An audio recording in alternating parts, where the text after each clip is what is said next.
Hey everyone, I got um, tea towels, got a dustpan and brush, my favorite tool, and I got a bucket with suds in there. I got the vacuum cleaner and plastic bag for rubbish. So I'll start in a little while. I'll chat for a bit first. So it's awesome to see heaps of people here already.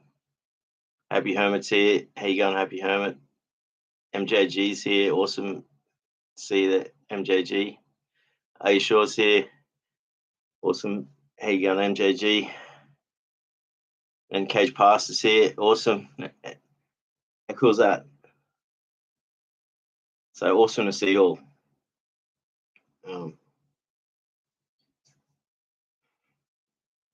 So what's the plans? Well, I tried to. You can't stream from a scheduled live stream from your phone. You have to schedule it on your phone. So that's something I learned today. So if I do want to do that in the future, I have to schedule the stream from the phone. So you learn something new every day. That would have been cool because I would have been able to like move the camera around easily, and so I'm somewhat limited because it's on the laptop. So, but I'll make do. Like I said yesterday, I will clean my guitars. So maybe that's the first thing I can do. I could probably get a guitar and while I'm chatting, I could clean a guitar.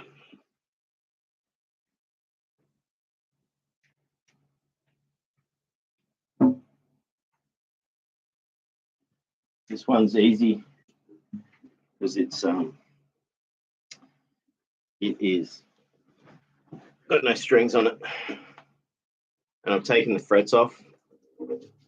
It's going to become a fretless, and this is like a 1960s model Yamaha, very early Yamaha, and it's pretty nice, and it's in decent condition. There's no major issues with it. So while I'm chatting, I can give it a clean.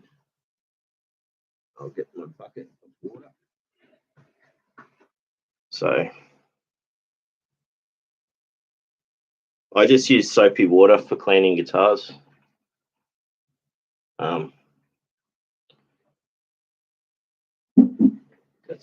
It's pretty simple. Not too much water because you don't want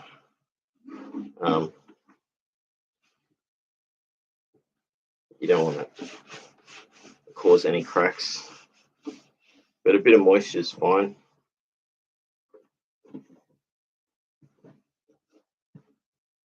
I don't really need to clean the neck because that's going to get sanded soon. This is cool. This is a project that I'll finish. I started this project about a year ago. Actually over a year ago, and then it just sat there, and it's not going to take too much to finish. So essentially, all I've got to do is knock the nut off and sand that down a couple of millimeters, and sand the bridge, which is over there, down a couple of millimeters, and that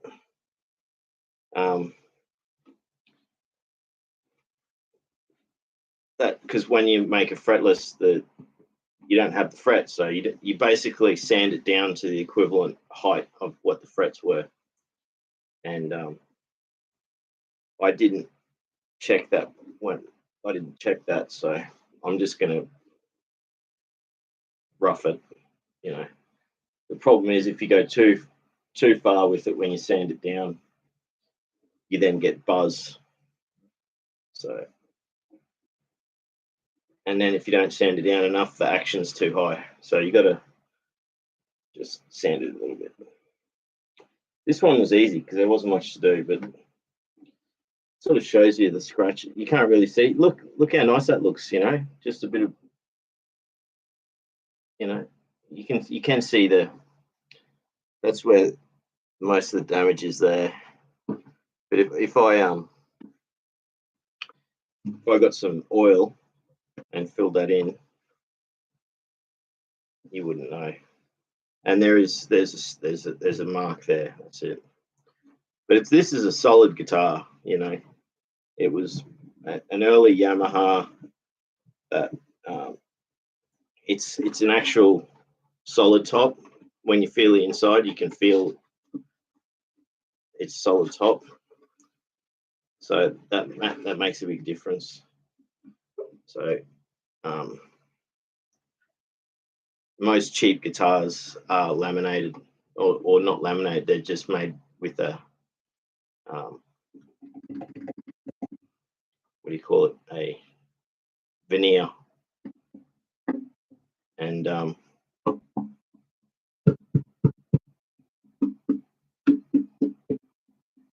see, good way to test. If there was bridge struts inside that were loose, you'd be able to tell. And I can't do it with my hand with my watch on, but you can stick your arm in there and feel it, and you feel around, check everything, make sure everything's solid. Everything's solid, and yeah, that's how I can feel. That's how you can tell it's a solid top, because you can feel the roughness of it. And so this will be a project to turn this into a fretless. So I didn't clean. There we go.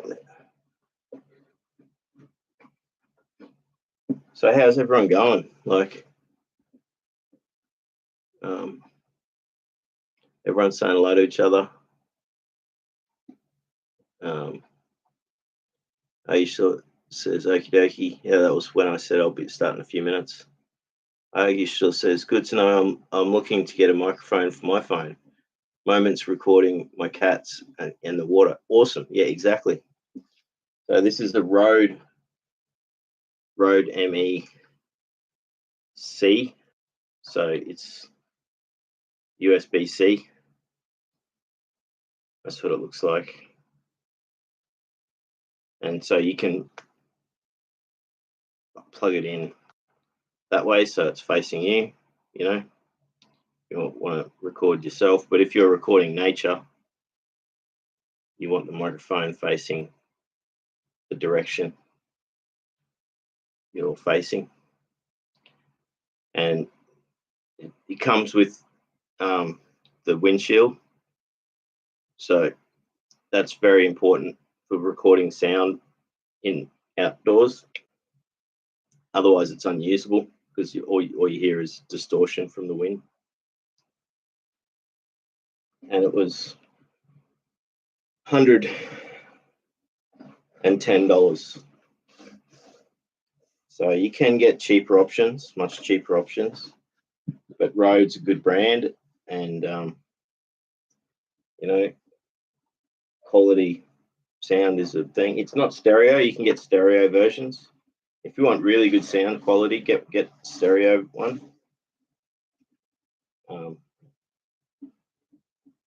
But you know, mono is fine too if it's good quality sound. If you're using it for podcasting as well, mono is fine. You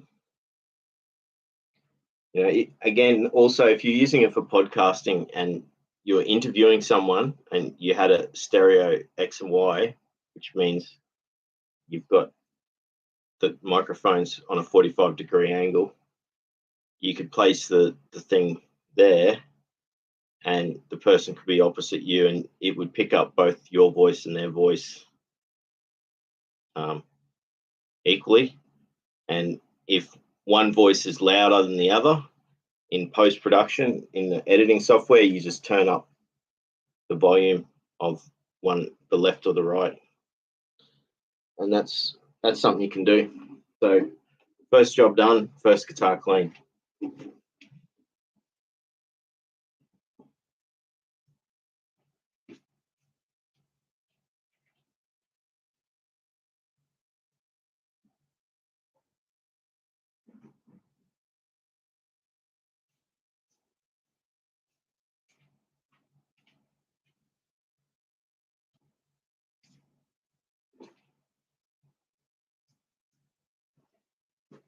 This one will take a bit longer because it's got strings.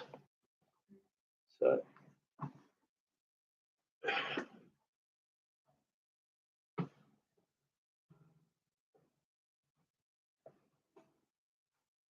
Conan's here, awesome. How cool is that? Good to see you, Conan.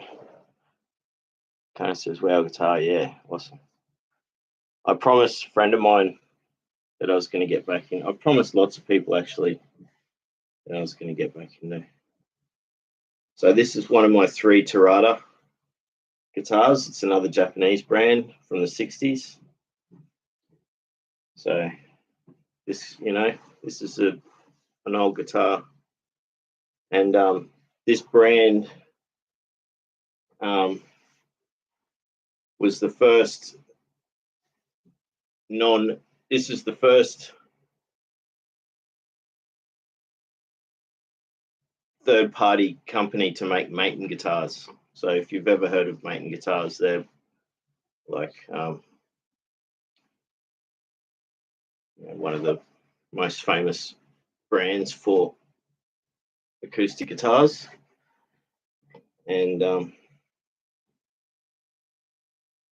so when they started making from Maton, they stopped making these. So that makes it even more rare. And I bought this for $30 off Gumtree, which is the equivalent of Craigslist. Gumtree is the Australian version of Craigslist. And so just soapy water, and then you wipe the moisture off. So and it's better to use maybe a softer cloth than tea towels. But at some point, I will polish these with guitar oil. But for now, so this is a trick. I should angle the camera a bit so that you can see.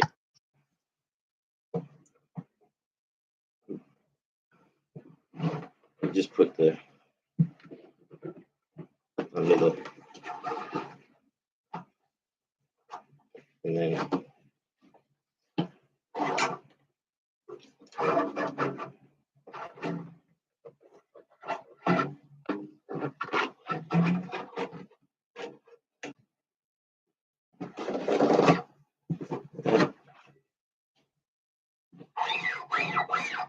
I want to make sure I get all the moisture off, and then I'll oil these strings with camellia oil.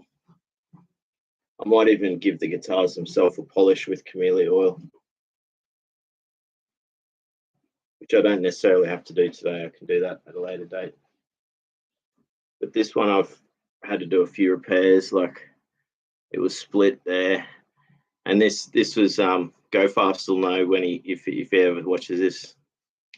Super glue and paper and tissue paper was what I used there, and I even put a screw in it as well.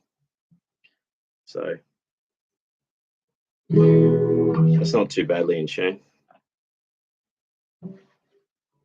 considering it's sat there for how many months.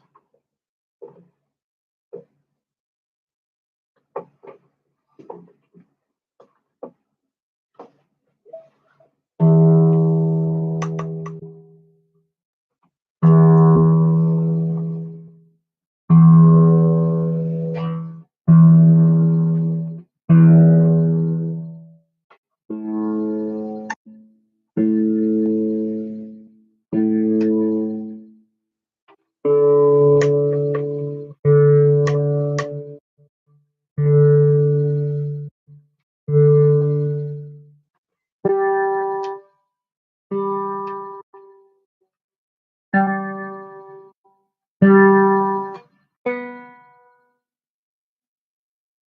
he was in tune.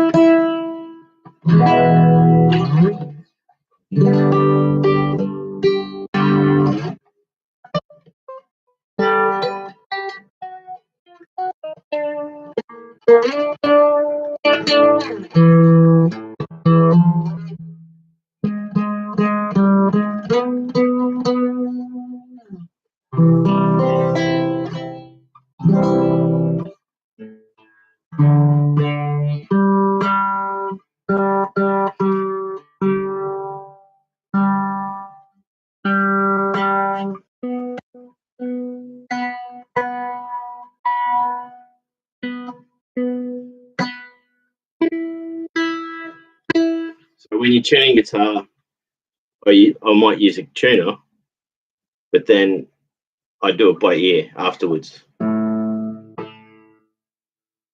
And so notice I'm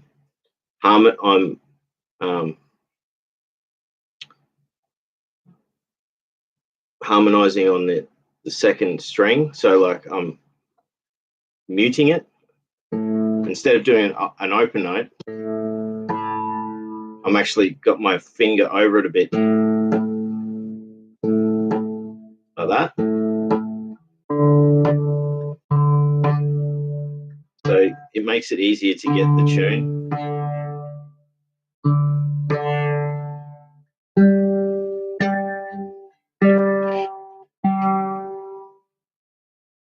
That's the other thing with tuning. You go down and then back up again. So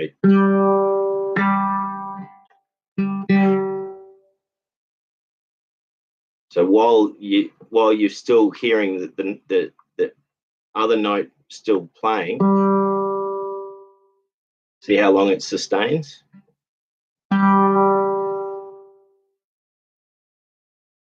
So you've got that much time to get the other note in tune. So.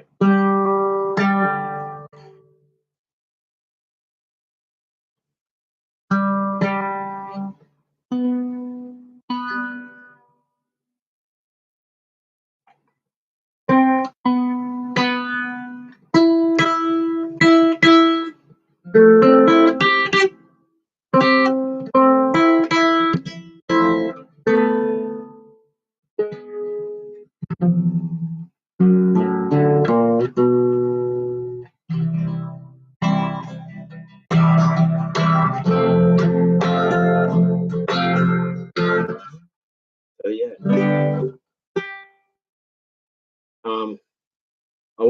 yeah, I won't play just because I need to practice first. But once I do practice, this is the first time I've picked up a guitar.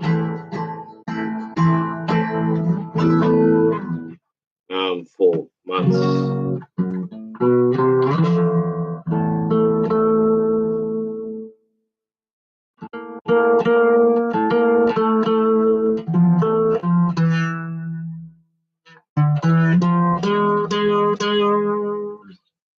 So once I do practice for a bit, I might start playing and learning songs, playing songs.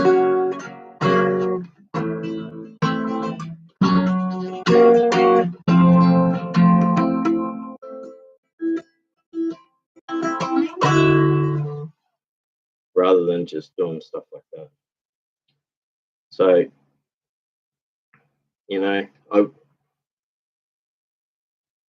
I'll get back into learning covers again, and some of my originals and stuff like that.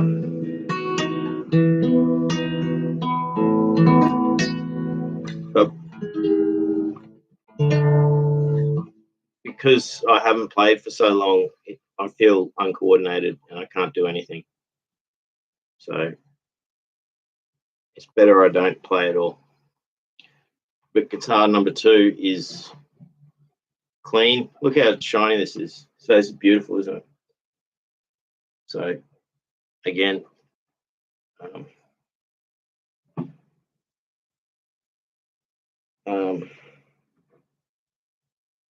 60-year-old guitar. Beautiful.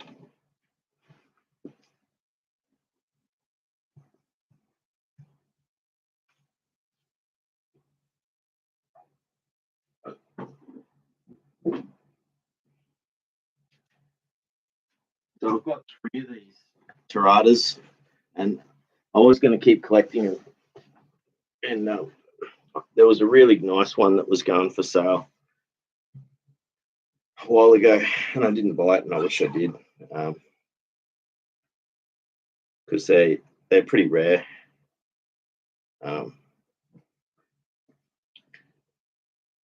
They're not.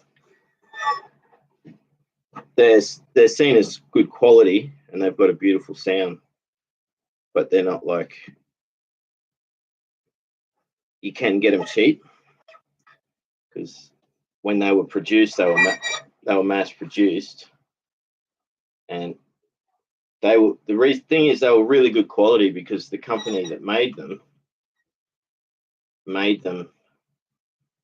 to show off how good they are, and that's how they became. That's why Maton Guitars went to Japan and said, "Make guitars for us," and then they stopped making them themselves.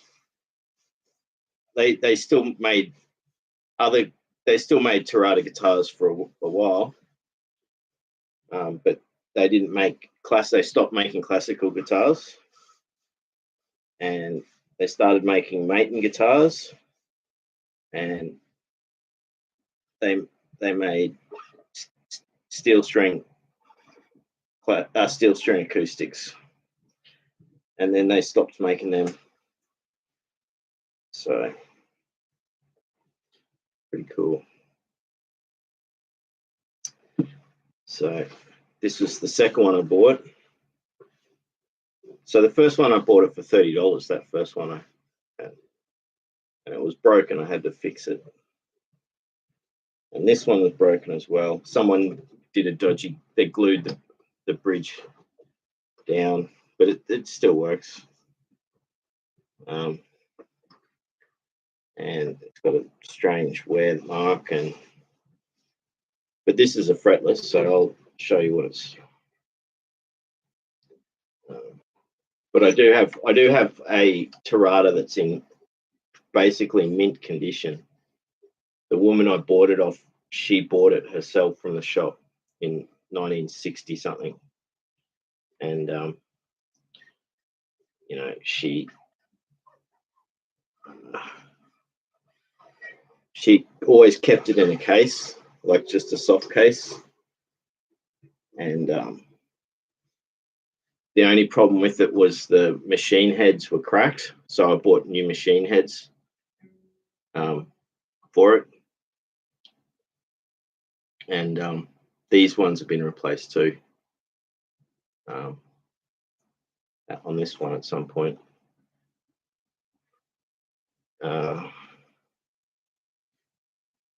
But yeah, I had to do a repair job on this on the inside. Some of the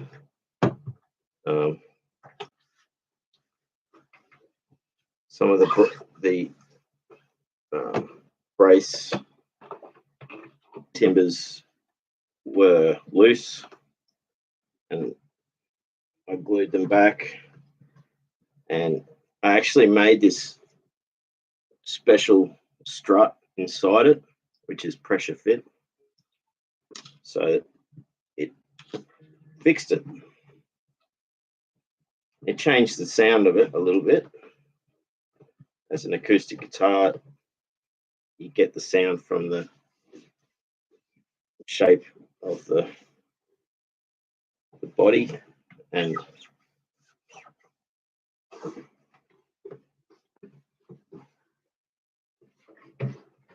soapy water is all you need, and then polish it with some oil, which I won't do today, but I've got camellia oil. Sorry about that.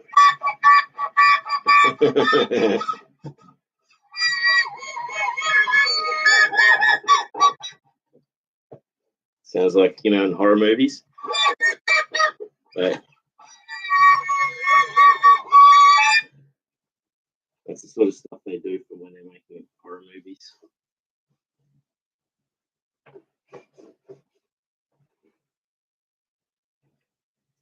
So yeah, no, it's still, there's nothing shaking in there. There's something shaking around.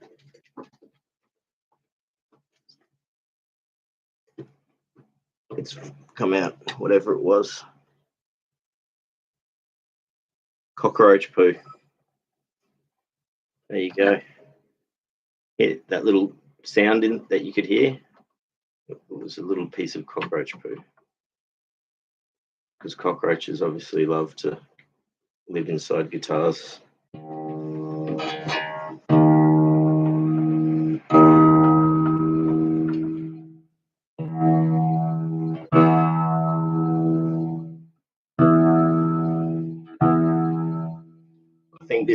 I think I actually down, when you don't play guitar for a while, it's good to like loosen the tension on the strings so you don't put too much tension on the neck. I didn't do that on the other one.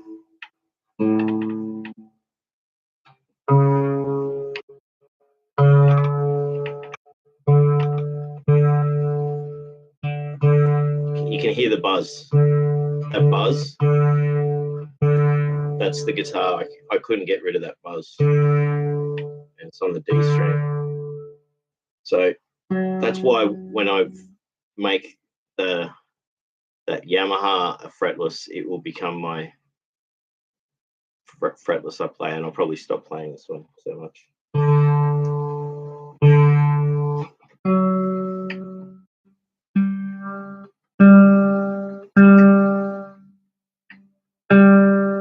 See, again, you tune down and then back up like that. And the other thing is you go up slowly, like just a little bit at a time.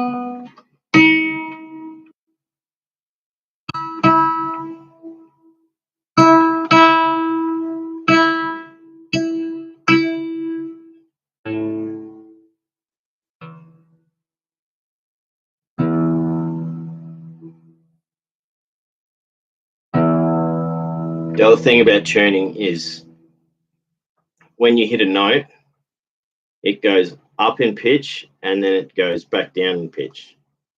So if you tune it on the initial hit, the sustain note's actually going to be out of tune. So you're better off tuning to the sustain note. So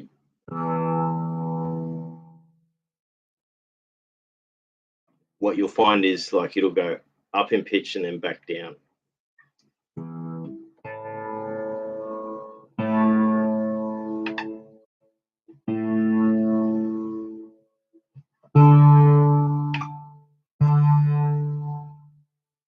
That's another thing too, because these were tuned down like a step.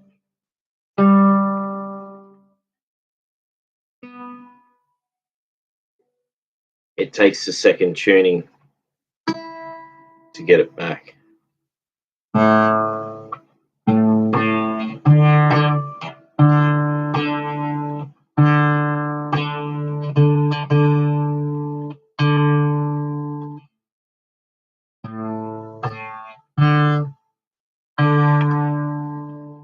see with that one, see how I actually stopped and I had the pitch in my head.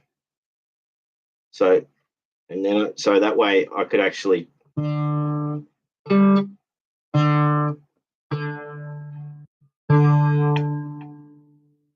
You don't have to actually listen to the. If you hear it and you keep the pitch in your head, then you can.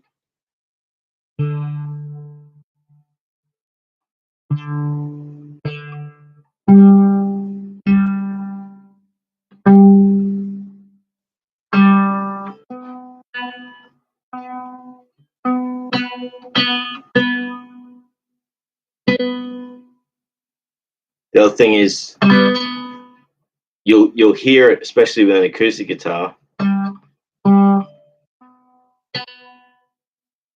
You'll hear the overtone, so there'll be this warmness to the when it's in harmony of the being in tune.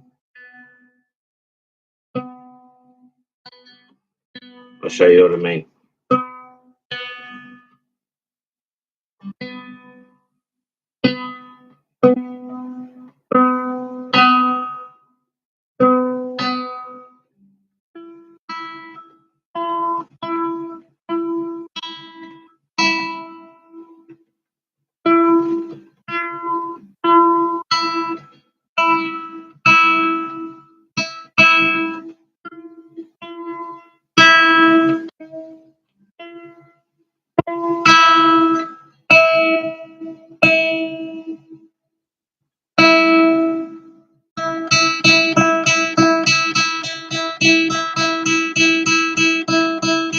That's another way you can tune is by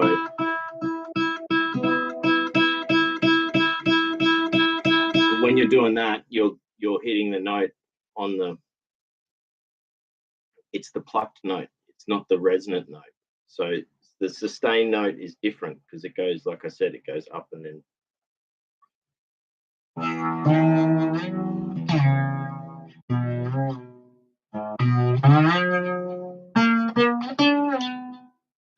So yeah, fretless.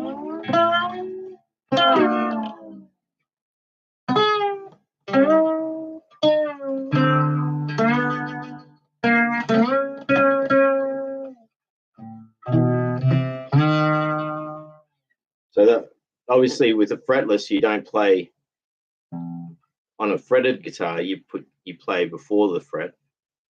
On a fretless guitar, you play on the fret. So you have to learn to play differently.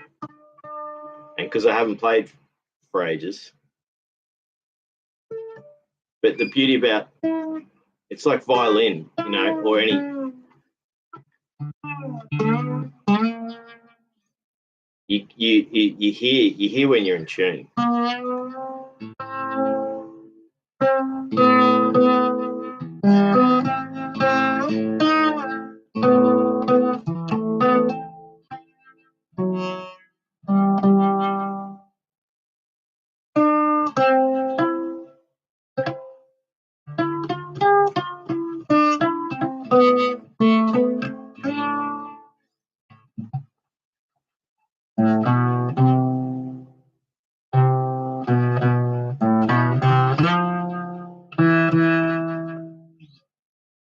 So yeah, I love fretless. Just the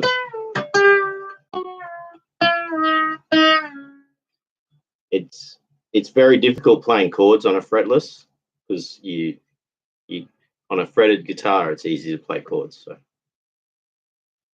some people get around it by changing the tuning, and it means that the way you play the scales is different.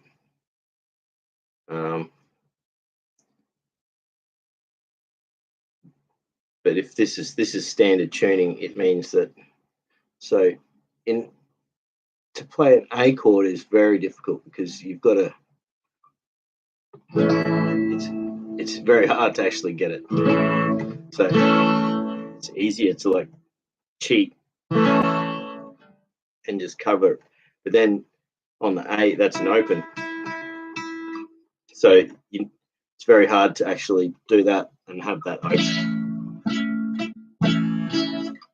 So you're limited, and again,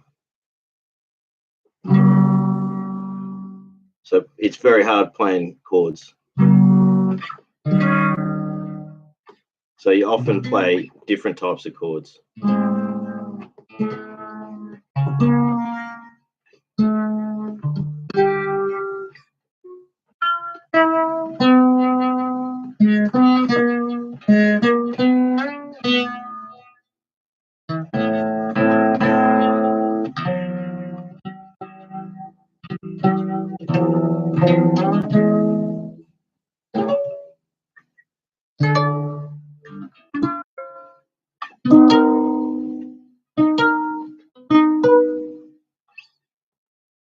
So yeah.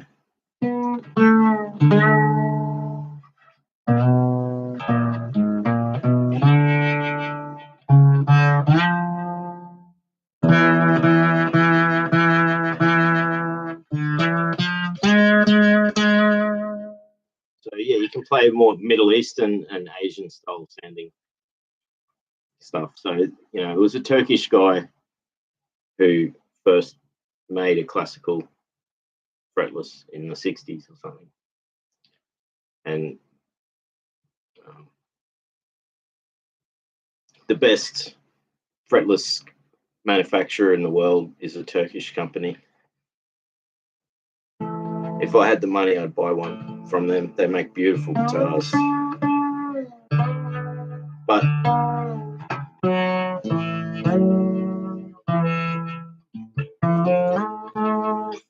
you can just take the frets off a guitar and fill in the frets with super glue, and you know, make your own.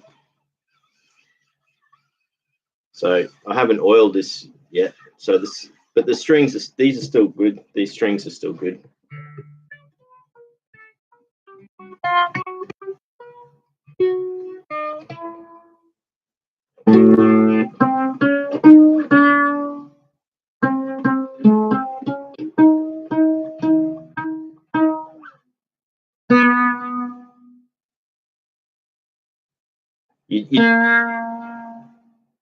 So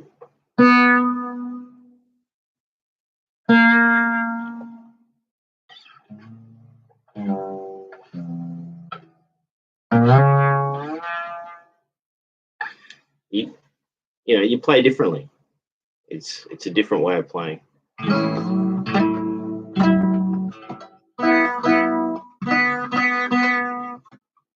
But you look up fretless guitars on YouTube. There's a couple of really good players. There's about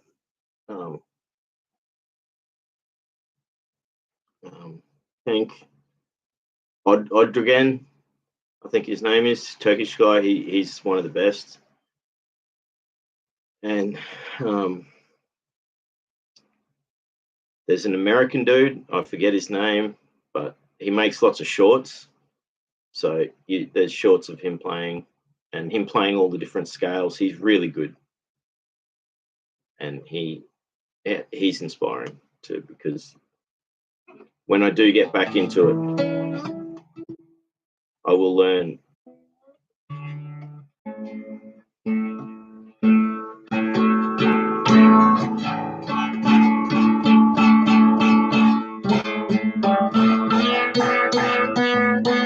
So you get the sitar sounding stuff.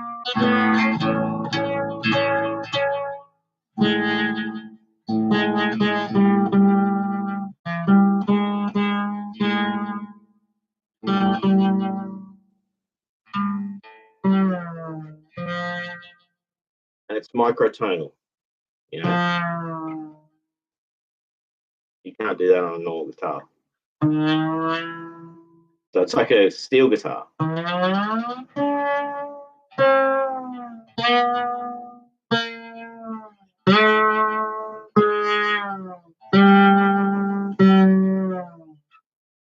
So it's limited in some things, but then it's much better in other things. So this is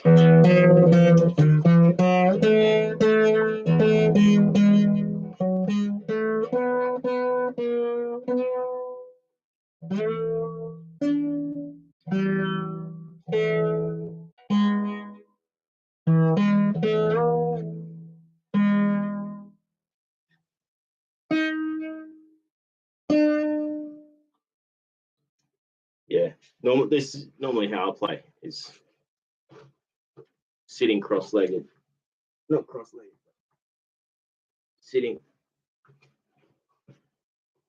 like this. Often classical guitarists will have a brace so they can sit normally, but for me, this is how I play.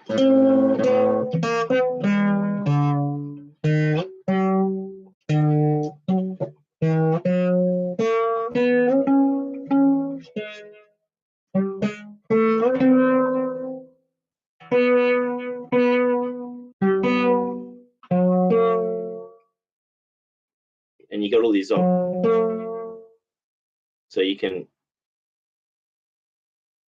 change the pitch of one note and keep the other note still. And there's so many different ways of changing and doing the vibrato. You can, or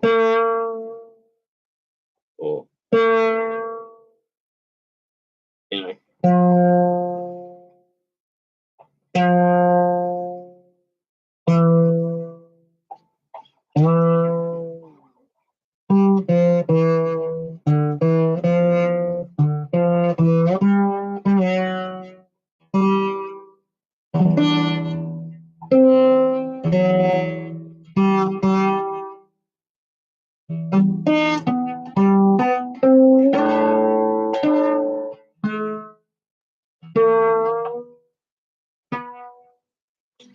So at first, fretless is difficult because you don't have frets, but then you can hear,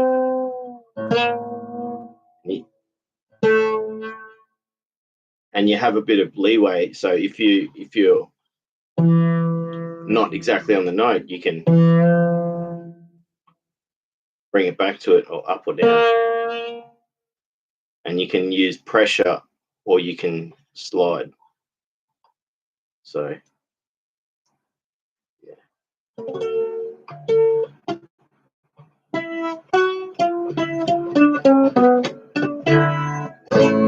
I'm not even attempting to finger pick.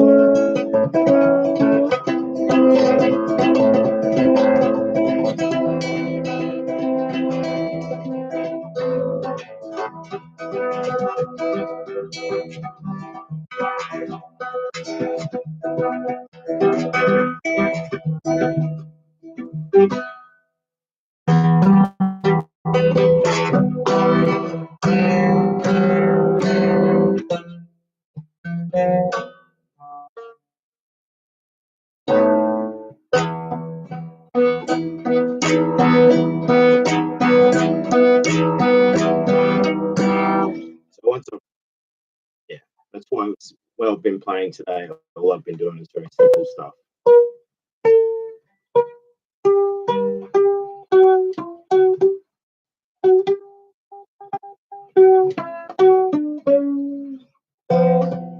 But I do like.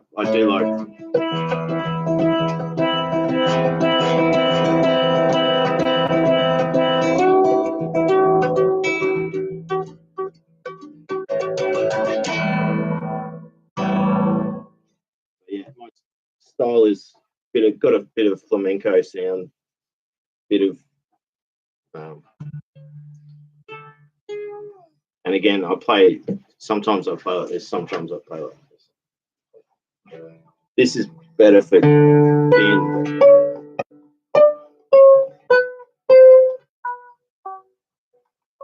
You can get the highest note.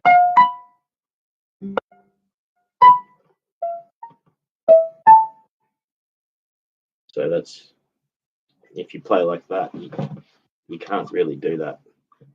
That's why they have cutaways on guitars. So yeah, I've cleaned 3 guitars. So now I've got to finish that fretless Yamaha. So that'll be a project I do on a live stream. Sand it flat. I could complete it maybe in 2 or 3 hours, I reckon I could complete the guitar and have it running. So that'll be something to do. Now I've got that room clear, I can do it on the bench.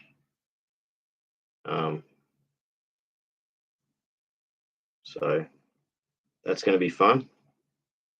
I just have to buy a set of strings. So I don't need to buy strings for these ones because the strings on these are still good. So I just need to buy one set of strings.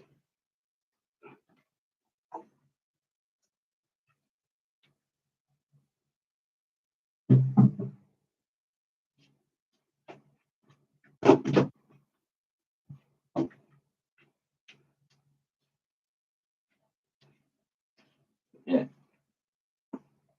I'll show you. This is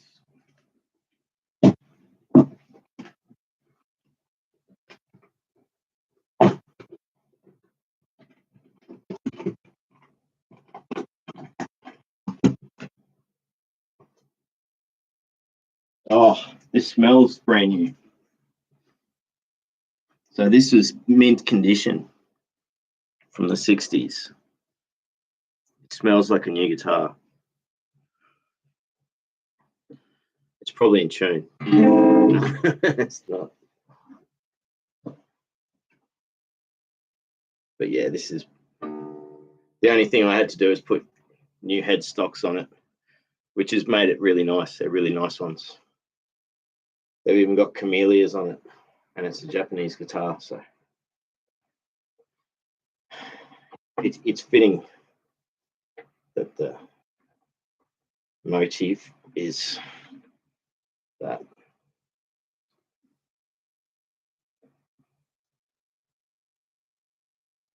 My tuner thing's broken, so I'm using a rubber band to attach it. So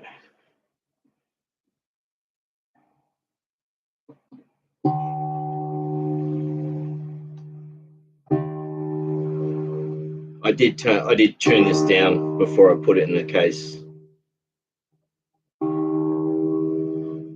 So that's good, because it's good you're not keeping the neck under full tension.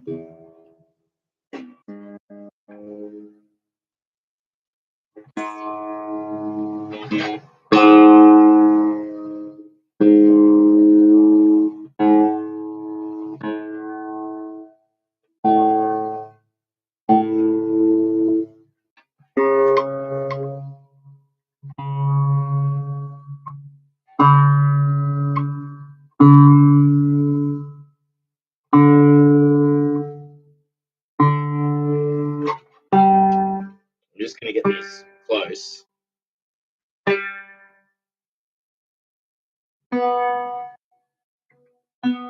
Hear that? You probably might not come through the thing. It's the overtone appears.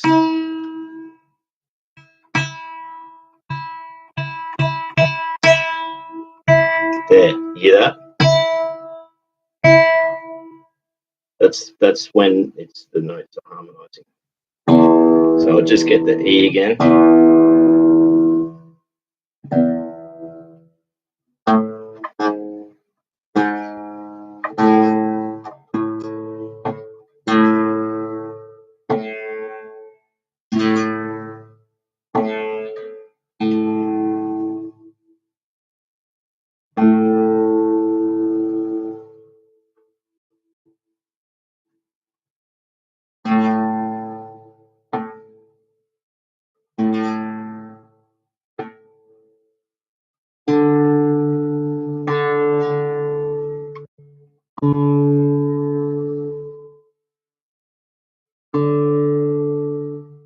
See what I did there? See, that's perfectly in tune.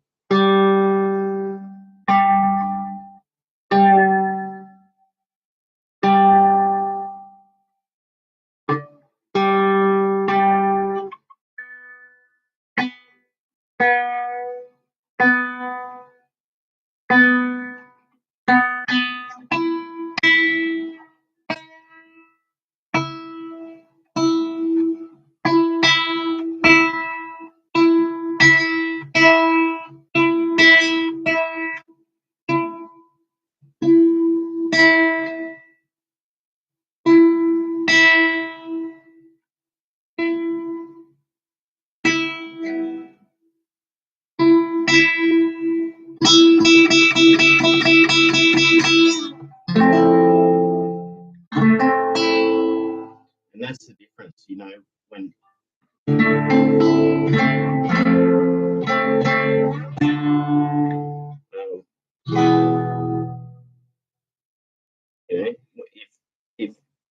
you can be slightly in tune, you can be mostly in tune, but when it's and guitars that have is equal temperament and even temperament, and it's then you compensate things not being exactly in tune, so that overall most of the time it's in tune. That's why on a fretless you can play exactly in tune, because there's you put your finger exactly at the spot where it's meant to be.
Yeah, I'll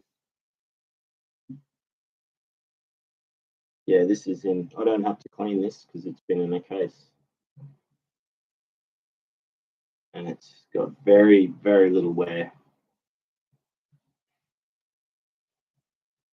Very little wear, almost none. In almost mint condition, this one. And it smells. But that's what's listen to the sustain. It's got, and these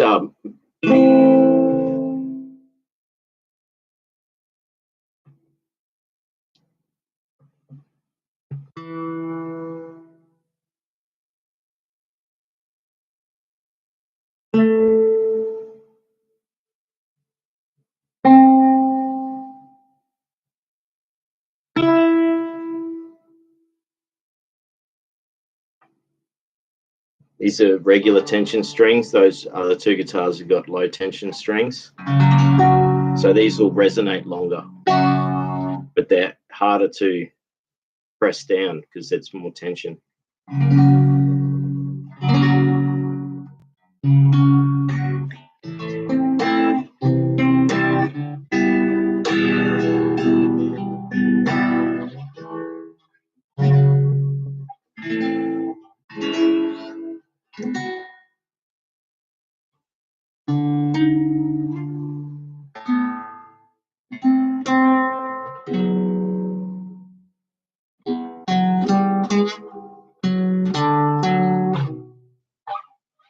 Yeah, so I won't play anymore just because I haven't practiced for months and months, and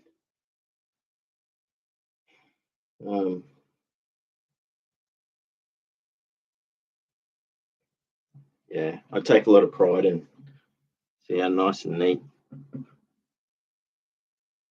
when you're stringing it, making everything neat, like when you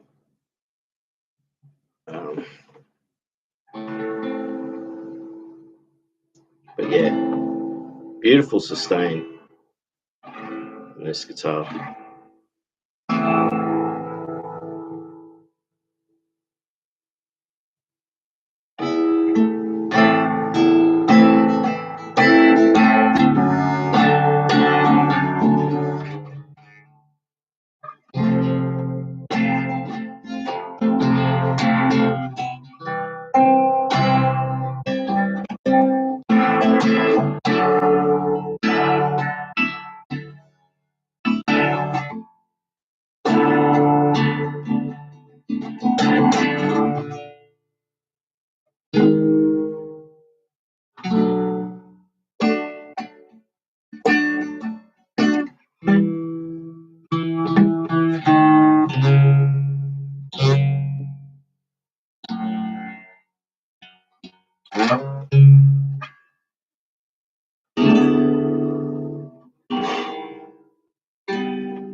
We got this for $170, and it's like a mint condition. Look at that in the light. You can see there's hardly any scratches. There's no scratches, almost no imperfections. It's beautiful. So, and it smells new. It smells new, and it's like it's 60 years old. So,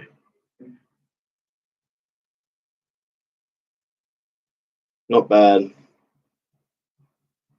So, and again, this isn't a solid top guitar.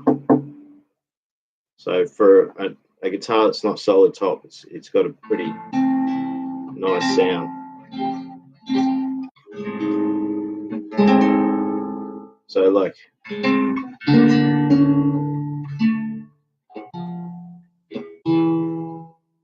it's like basically, you know, with classical guitars, you know, you can get you spend thousands of dollars to get one that sounds nice. There's a big difference in the sound, and yeah,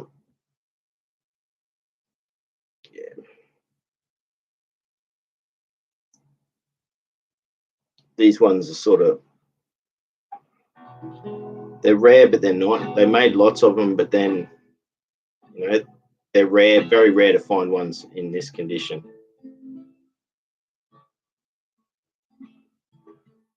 And again, like they stopped making them.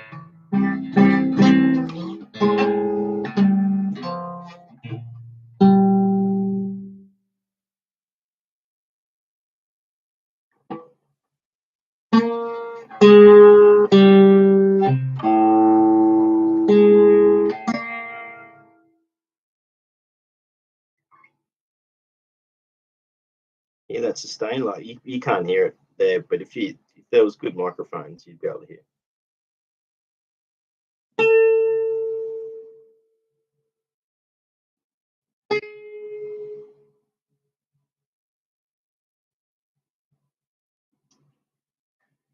Anyway, well, enough of the guitars. I was supposed to be cleaning my room, but I did clean 3 guitars.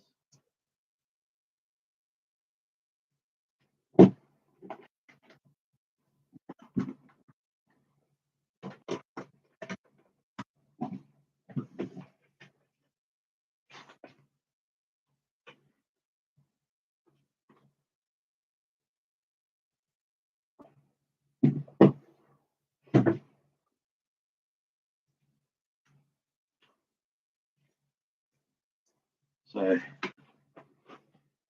I haven't been listening to the chat, obviously, because I've been too busy with the guitars.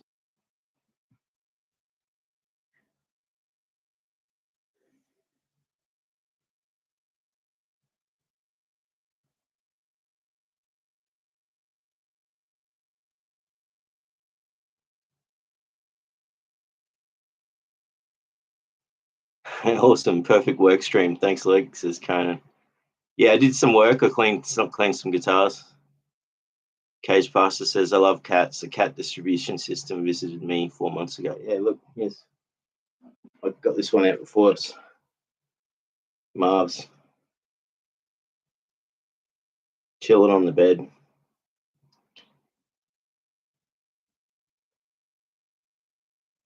Like that was like, you know, he used to love lying there because he could look out the window. And then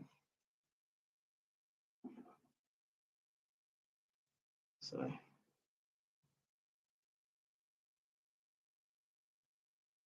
Conan says, how was it, Pastor?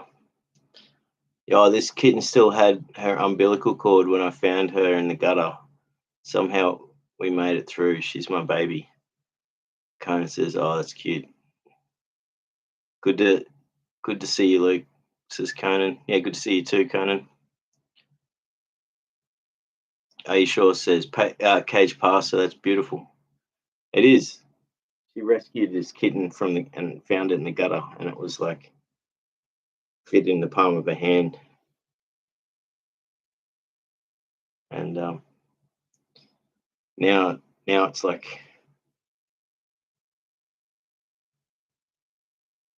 how cool is that?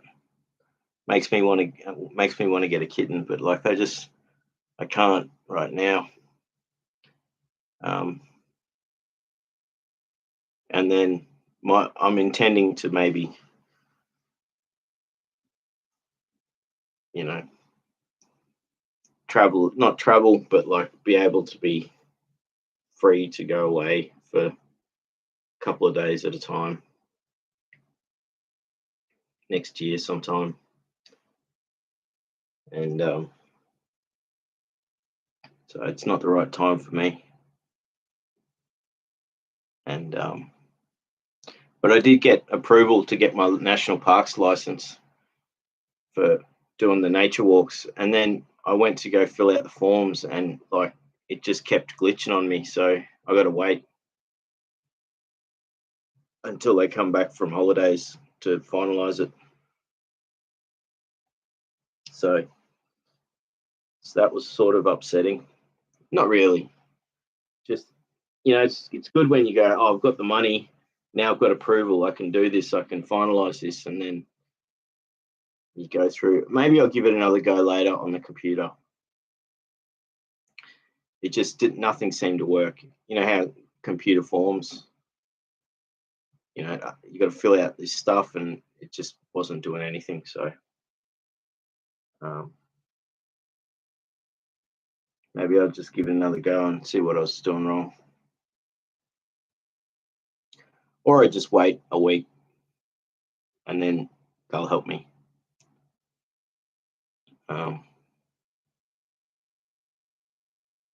But yeah, I look forward to doing, I've got to build a website, and then so I can advertise for nature therapy walks and mindfulness walks, and,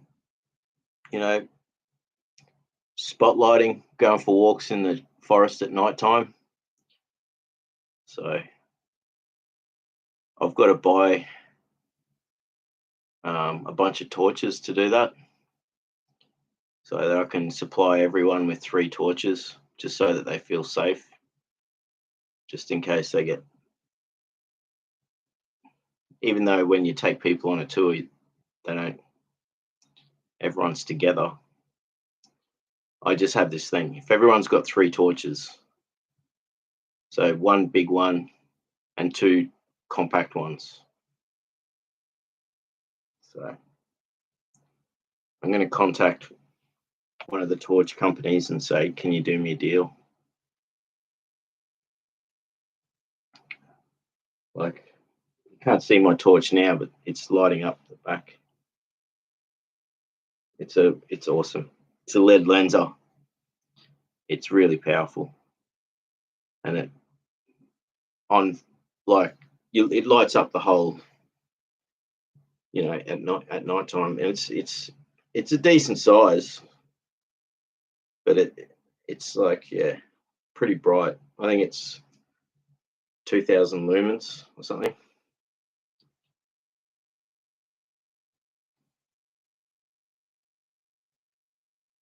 It's so hot that if the torch goes on, if you accidentally turn the torch on in your pocket, you burn yourself. You literally get a burn. It's that bright. It burns you.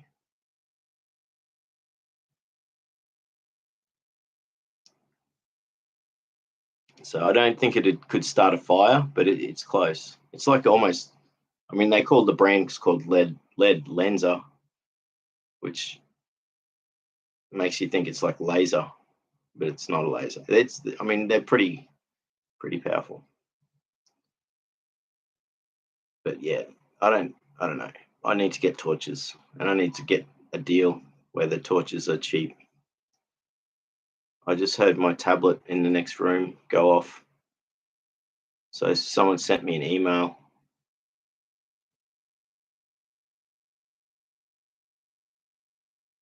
So I'm being rude and I'm checking my emails.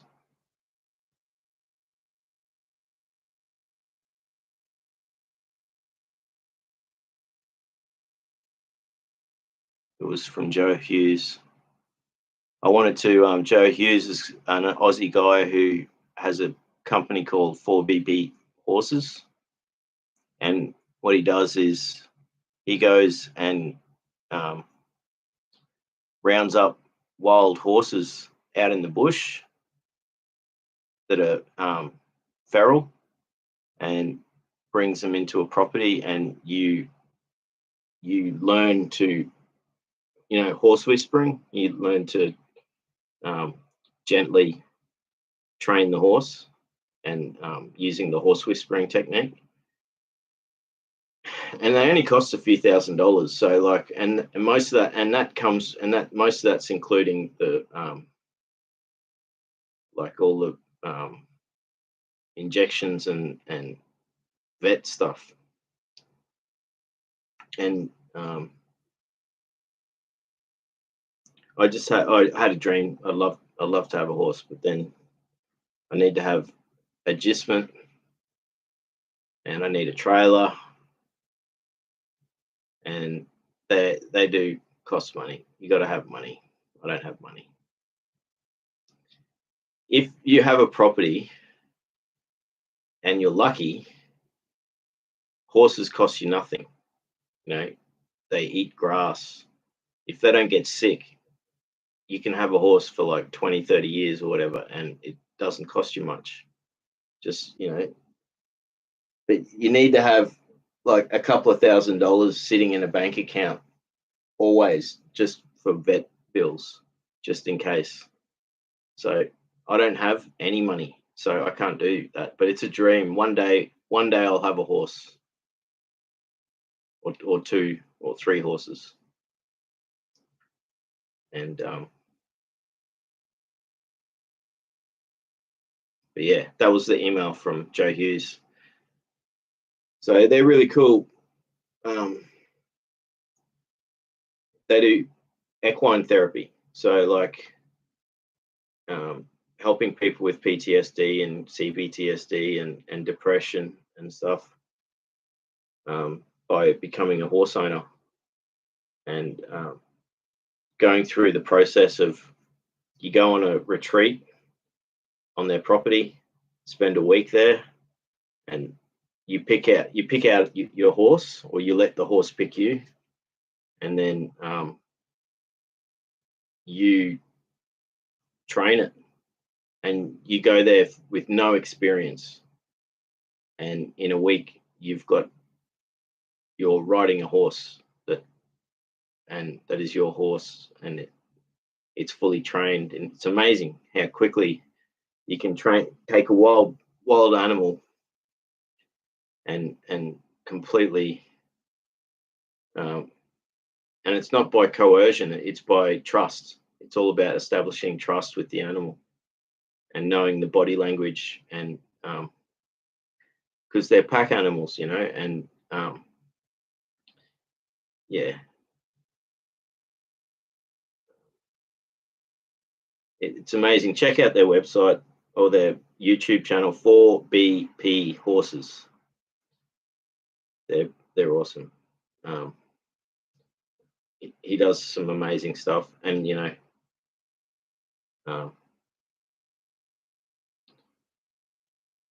if I had money, I'd get, that's where I'd get my horse from, or I'd get several horses from them, because it's saving these horses from, they get culled, in some places they shoot them from helicopters and stuff. So this is saving them, and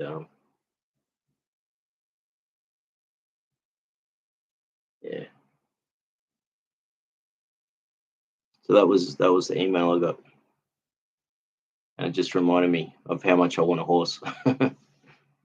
And it's a dream, may never happen. And when I did archery, I um, I got a horse bow, so I dreamed of being able to do horseback archery,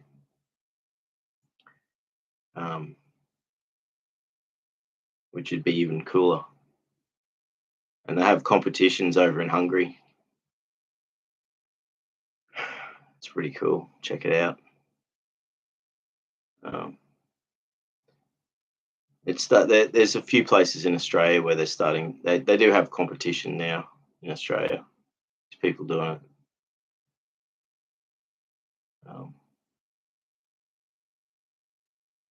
yeah, that's it. A Shaw says, "Good to know. I'm looking to get a microphone for my phone. Mine's recording my cats in the water and the water." Yeah, absolutely. You know, sound recording is it was a passion of mine for many years. That's why I've got to get my old computer running again, because that's where all my database of my audio recordings are. So I used to do long recordings. I used to just go to the ocean and record the sound of waves for like an hour, and um, go for walks in the forest at night, and then sit there and record the sound of all the night animals. And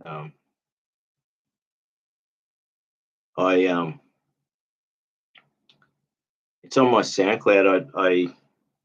I made a water synth.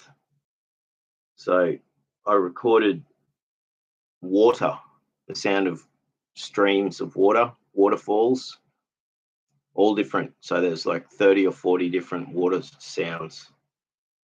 And then I turned them into a drum kit. So like using the computer turned each sample into a different part of a drum kit. So when you're playing it, like it was literally, like hitting a cymbal or a hi-hat. It was the sample that was water, and it sounded cool. So it's called Water Beats. So I did two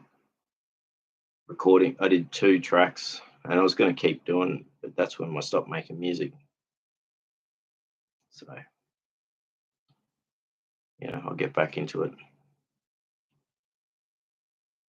But I think if I get back into music, it'll be more organic. Doing just live instrumentation rather than using samples. Conan says, "Wow, guitar, perfect work stream." Yeah, that's right. I read that one. Thanks, Luke. So I've read some of these. Here we go. Conan says, "This reminds me of that guitar that was smashed in Hateful Eight." Lol. I haven't seen. I saw that when it first was released. I can't remember. I do remember. I think I do remember that bit. They were playing it, and the guys, and was it the woman was playing it, and then someone grabbed it and smashed it. It's yeah. Tarantino made some good films. His dream was to make films for like 30 years or something, and then quit. And he did. And he said in the beginning, he said he wanted to be happy with every film he made. He didn't want to make he didn't want to make films he wasn't happy with. So I think now he's quit making films, he can retire and look back at his films and go, yeah, they're all had their own quality, and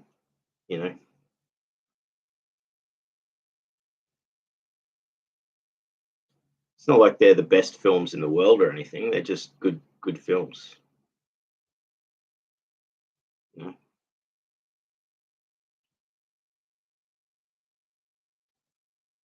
And he's got his style. So some people don't like, everyone's got their style, like Scorsese, Kubrick, Nolan. They all got their styles.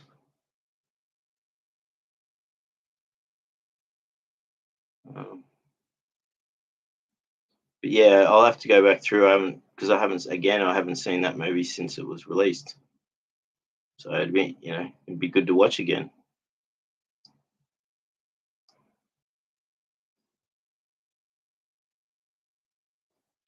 Yeah, I think it was a classical guitar that was from memory. Cage Pastor says her name is Skylar. Now I got to look into getting her spaded. Haha, time flies. That's a cool name for a cat, Skylar.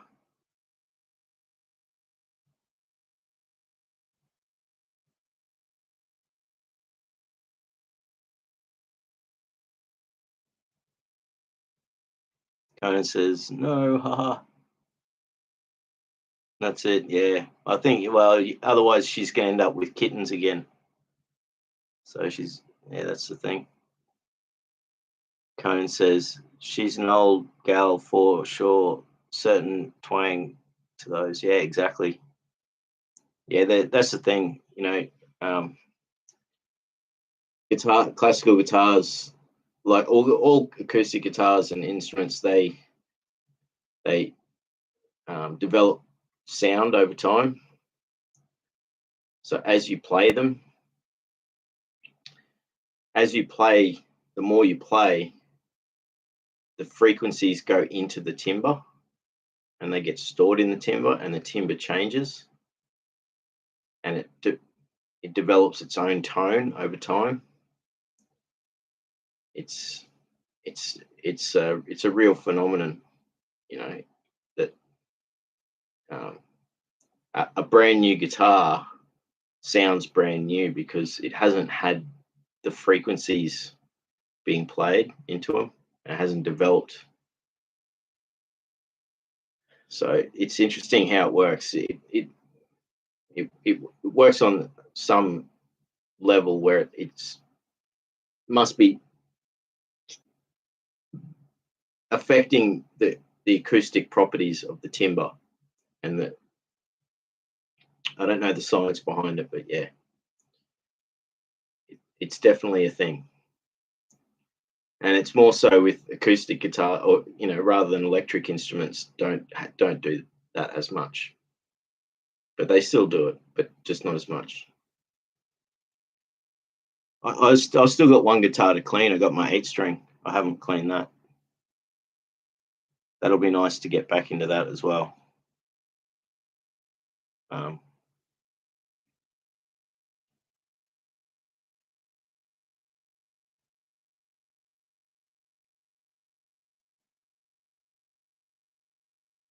Cage Pastor says, nice song time. Yeah.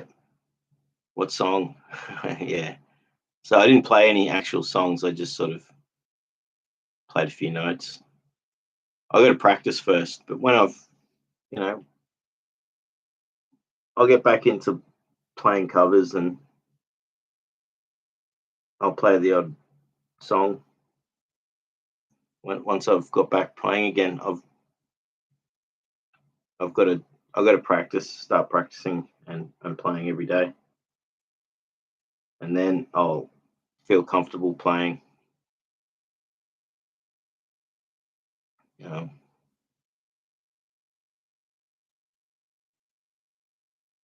Are you sure? Says Skylar, my Rugrats are rescue cats, Bonnie and Clyde.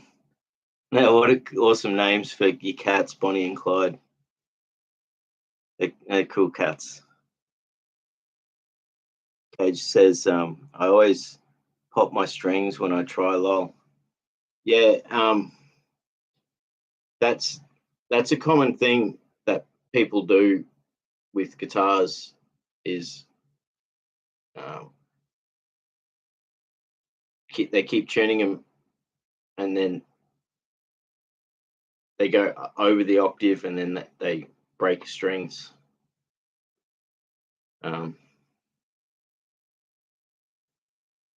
You're not alone. You're not the first person to have done it, so don't feel bad about that. but it's a common mistake. People go past the octave and then they just keep tightening it until it breaks.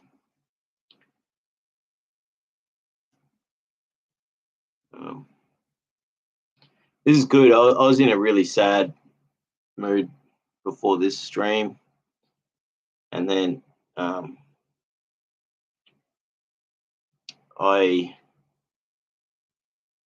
had a chat to a friend who cheered me up, and she helped me feel better.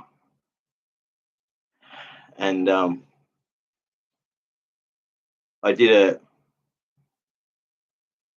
started my Patreon to help pay for my book, and I've got a thing on there. People can donate a mindfulness lesson. So, because I'm teaching people at the moment, I've got 2 students, and I've got a third that's going to start soon, who are getting free lessons, and that's part of my teacher training. But I'm about to start it professionally. But I've got a Patreon tier where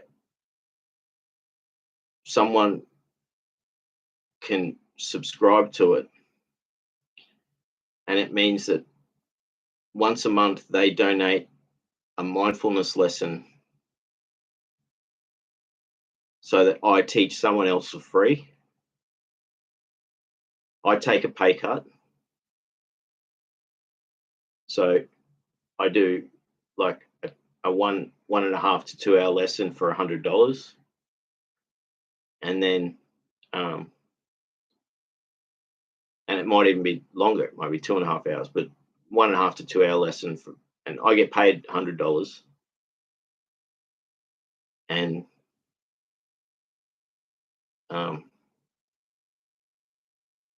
someone gets a free lesson. So if I got 4 people subscribing to donate a mindfulness lesson, that means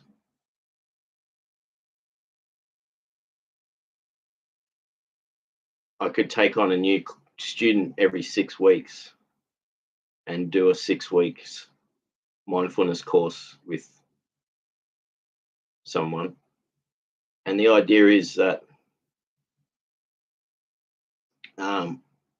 we all suffer complex trauma and other conditions. So, money's tight. We're spending money on other therapies and things like that. So I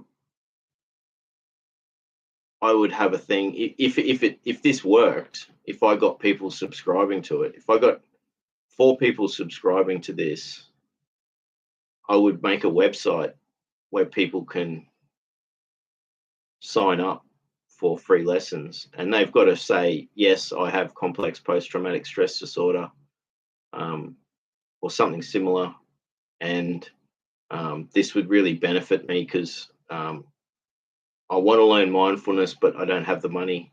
So this is great. I'd love free lessons. So, and I still get paid for it, but I take a pay cut. So I'm giving, someone's giving to make it happen. I'm giving, and someone's getting a free lesson. So it's like a pretty cool thing.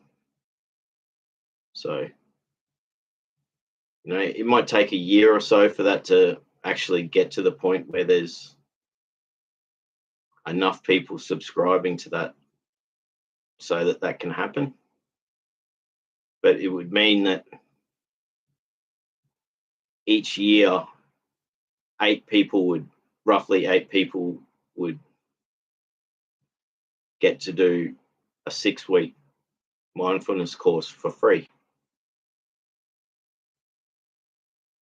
And that's enough to, I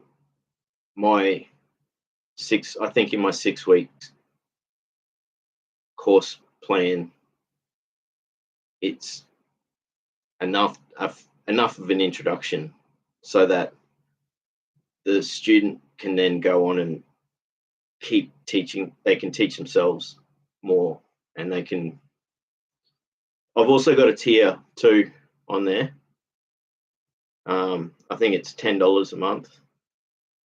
And that means you get free access to all of my mindfulness videos and audio. So as I make mindfulness meditation stuff, you've got full access to download all the content. So I'm setting out the tiers. I made a tier today as a because I was so up. This is why I'm talking about this stuff. I was so upset because literally I'm doing these streams because it's like coming up to an anniversary of a serious crime that was committed against me 27 years ago by someone who's like a multi-millionaire, and I was assaulted twice that night, and it was gross misjustice, and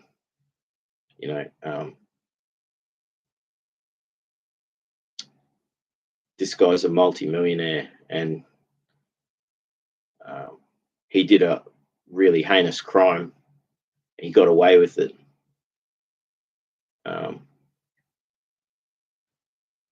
And so I made this tier on Patreon, and no one's gonna like. It was a joke tier, but it was like $15,000 a month. And on the thing it says, I'll read it out. It's funny. I'll read it out. But if any of these people that ruined my life ever see this, like it'll be like a wake up call for them.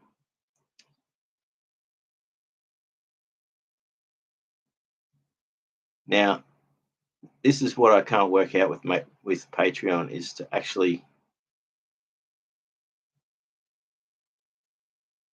find stuff. You can't easily see the tiers. It should just be there. I know my page. Wait, here we go.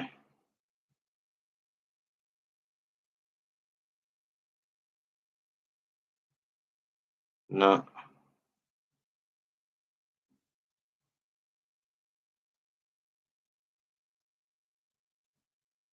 Sorry. Here we go. Membership. You got to click on membership. So I've got a $1 a month membership, which means access to like chat and a monthly mindfulness session and the private chat. So it's only $1 a month. So that's $12 a year. Now I've got a $5 tier, which is to help me upgrade my equipment. It would help me pay for things like microphones and things like that. I've got a $10 tier, which is help me make music again, because I want to buy a multi-track recorder that's battery powered, so I can go out in the rainforest and make music in the forest. I've got a $10 tier to help me publish my book. That was the main reason why that's the highlighted tier. That's the main reason, because I was encouraged. Happy Hermit said, you should do a Patreon. And I was like, yeah, maybe I should. And the main reason was to actually help me self-publish my poetry book. So I've got a $10 tier, which is basically to help me, because it's going to cost me like $3,000 to $4,000 to self-publish this book. I've got to save up and pay for this, and then I will have a thing so you can pre-order the book as well, so you can buy the book. And that also helps me do the self-publishing, because it means by pre-ordering, that money goes towards that. And then they get one of the first copies as soon as it's printed. Yeah, so then I've got a tier that's $10 a month that's guided mindfulness exercises. And so it says by subscribing to this tier, you'll get early access to videos, also downloads of guided exercises, so you can build up a collection as I make them. This tier also gives access to weekly group live breathing and mindfulness group sessions. So I'll be doing with Google Meet, like you can log in and do a mindfulness session with me once a week, but it'll be a group session, you know, however many people are there, you know. Yeah, so there'll be extended like breathing sessions and mindfulness exercises, which I'll do once a week, and I'll do that at alternating times. So 1 week it'll be like this time of day, so it's good for America and Australia, and then the next week it'll be like nighttime, which would be good for Europe and Australia. Plus you get to download all the audio files of the guided meditations as I make them, you know. So, you know, I think within 6 months there might be 30 or more mindfulness exercises that you'll be able to download and put on your phone and just practice. I've got a tier which is to help pay for interviews, so money to interview trauma experts, because some, like, you know, to get people like authors and things like that, they might want money, you know, to do the interview. So I also have a tier that is a one-to-one video conference call where we can just chat for 1 to 2 hours about whatever, and we can talk about trauma, we can do some mindfulness, whatever. I got like I said earlier, donate a mindfulness lesson. So, you know, that's a limited one. So up to 8 members. I mean, I'm setting these tiers up. It might take years for any of them to you know, I don't have any expectations. I do have my first subscriber, which is awesome. I'm really appreciative of that. So I've got to also sponsor the publishing of my book, and that's another limited one. So the donate a mindfulness lesson, there's a maximum of 8 people can do that, which means I would take on 2 students a month. So that means, you know, twice a week I'll be doing a lesson, and that means that if all of them got filled,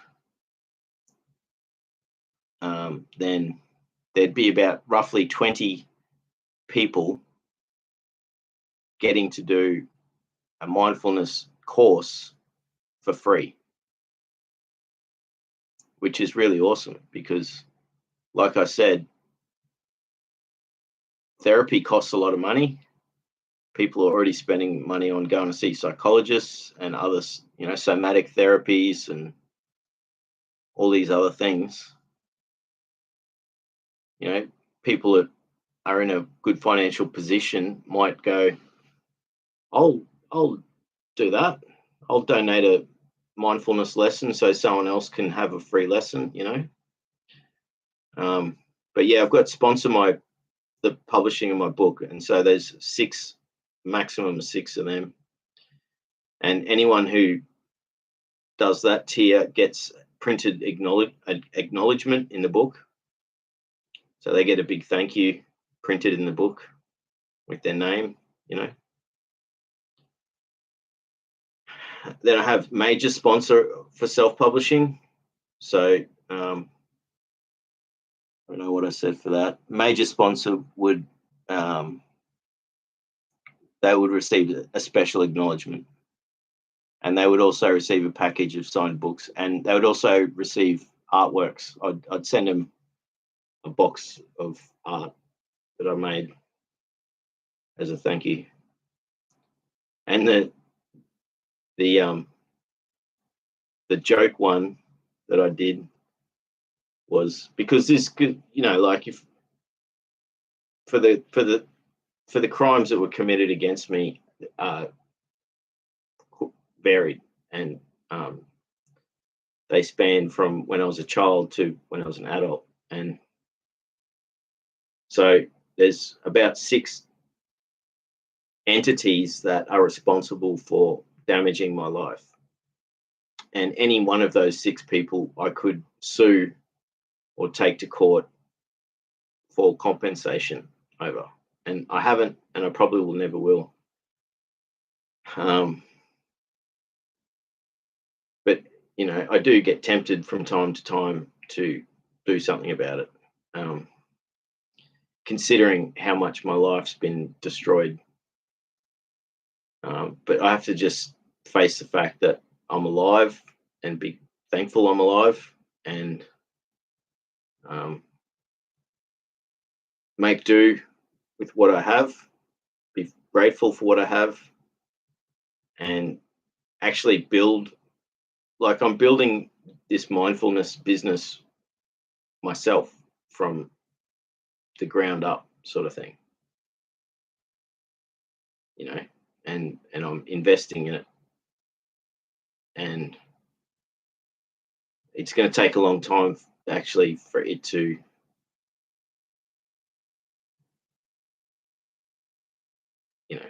I've still got to build a website.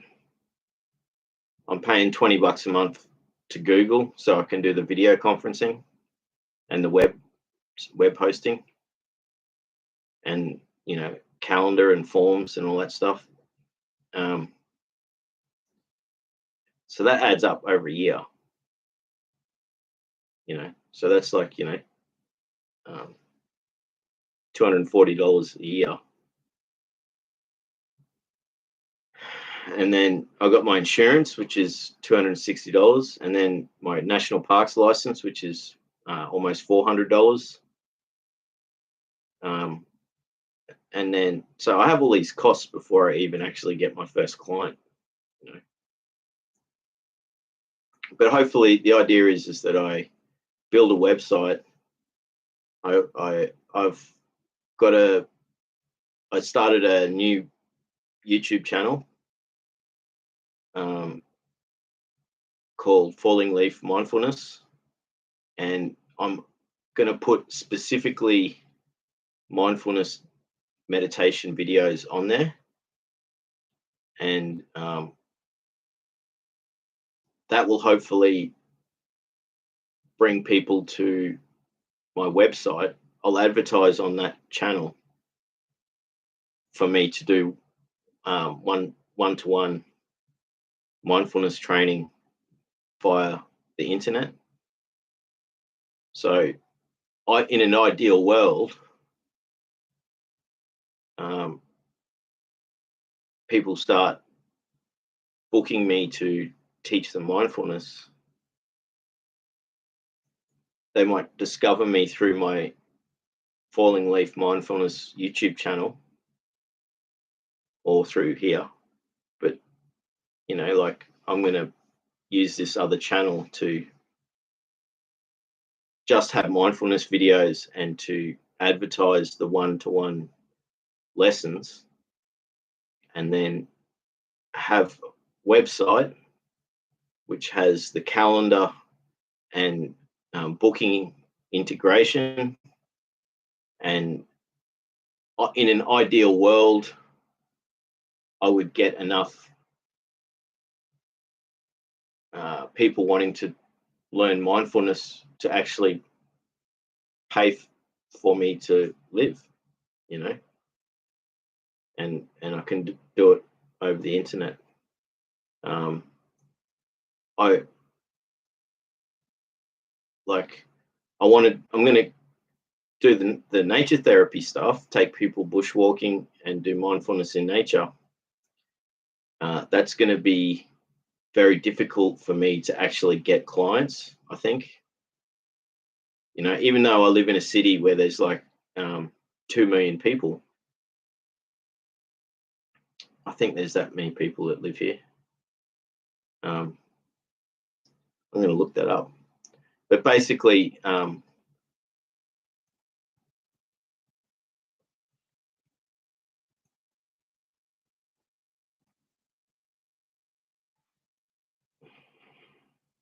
it's 1.3 million. So yeah, that's a lot of people, right? But even then, I think I'm going to get more people wanting to do mindfulness training over the internet, just because there's more people in the world. There's a better chance that I get people wanting to learn mindfulness from me, rather than I'm not giving up on. I mean, I'm wanting to do the nature therapy. Don't get me wrong. I want to actually make that a business. I just I can't see it being as, like, I think it's going to be more difficult for me to have regular clients. Maybe not. Maybe it will work out, and I get a few clients, and the word through referrals, people go, yeah, this is great. I'm getting lots of benefits from this. They tell their friends, and then their friends sign up. So there isn't that many people in my city teaching mindfulness. Like, you'd think there'd be more, but there isn't. So I do have that advantage. And if I'm doing mindfulness with nature therapy, that's another advantage, because not many people are doing that at all. There's only 3 other competitors in doing nature therapy, and none of them are doing mindfulness. All they're doing is taking people for bushwalks. And some of them are doing, art therapy and stuff like that. But yeah, I'm going to be doing art therapy as well as mindfulness and nature bathing type exercises. What I'm trying to say is, like, I think I've got better chance to actually get clients through the internet than I do have real people in my city. But you never know. I'm going to try both, and I'm really going to go for it. I'm not going to not try to do something about it. So I've just got to build a website, and I'm planning on doing 4 retreats a year where I have people come and spend 3 or 4 days, and we do intensive training. So people can come to a retreat, never have had done mindfulness before, and in 3 or 4 days, they get to do nature therapy and mindfulness and become quite skilled at it because of the intensive, extended training sessions. It really makes a difference, doing extended sessions. Gives you a good basis. For mindfulness to work, you have to practice it every day.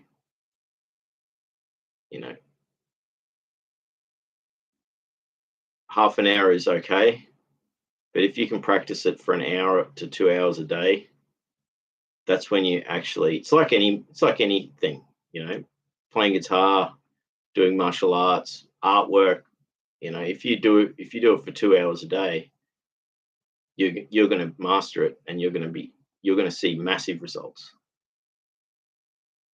But you can practice half an hour a day, and it'll change your life. So anyway, yeah. So I made a sort of joke tier, you know, which I don't expect anyone to ever do. But I put it there just to sort of let the people that wrecked my life know that I would benefit from help. And it says, "Pay me the compensation I am owed." And it's like $15,000 a month. In the description, it says, "There are 6 parties that each owe me more. This would let me start my life again. I would spend the money on starting a charity. What's included? You'll be on the way to be forgiven." You'll be on the way to being forgiven. So, you know, I don't expect anyone to ever do that. But I tell you what, if any of these entities that ruined my life had any conscience, they would they'd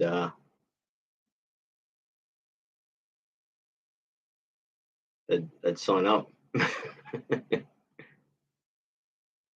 So it's funny. So yeah, so this anniversary of 27 years, but the person who assaulted me, I was assaulted twice that night, and it was this person's a multimillionaire,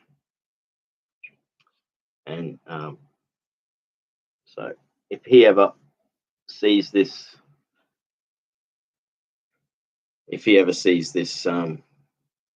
Patreon thing, he'll know that I made that for him to read, and he can think about his own guilty conscience for putting me through that. And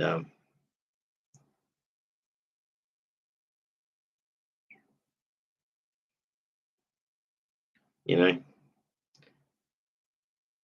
least I'm sort of thinking about it in a lighthearted sort of way. You know, I'm like not expecting anything, but I thought I'll just put that there as a joke. And if this person ever sees it, they'll know that I made that there for them.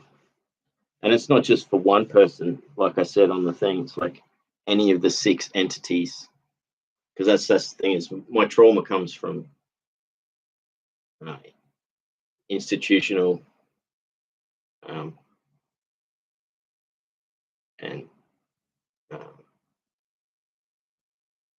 corporation malfeasance,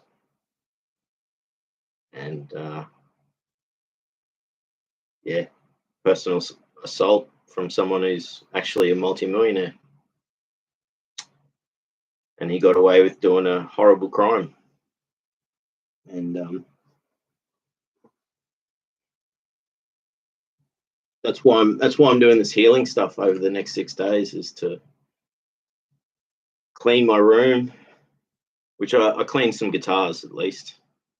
So I've done something. I've got to clean my mixer. I don't know if I'll do that today. I'll see what I get around to getting done. I've just ended up chatting for the last while, and I will catch up on the chat. But so I don't know. I got to talk about my Patreon, where there's some serious things there. Like I said, I'm never gonna monetize this channel, but I was encouraged to start a Patreon to help me publish my book and to do what I'm doing. So, there's a $1 tier there, which is $12 a year. So that gets access to lots of stuff. There will be exclusive stuff that I put on there. And, there's lots, there's a bunch of different tiers so that people can help me with my book. They can help me with making music again.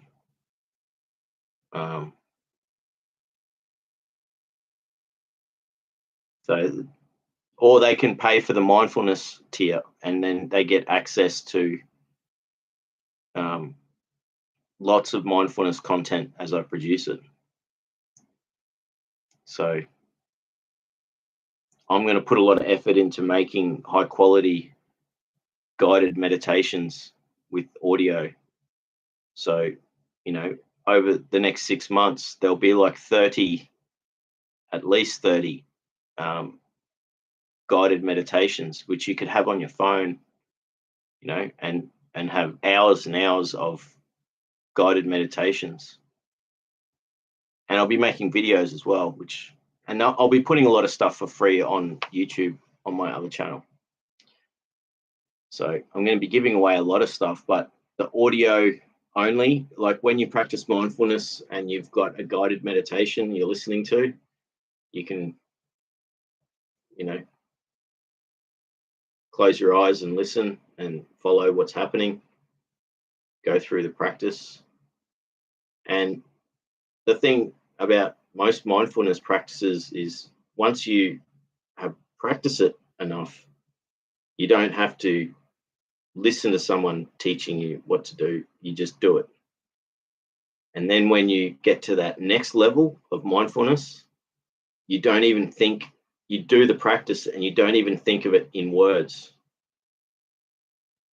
You just do it.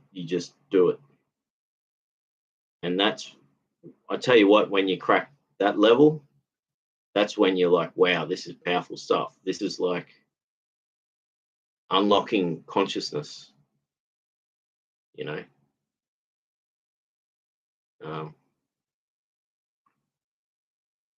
so it's very powerful stuff when you really take it seriously and practice it properly and daily.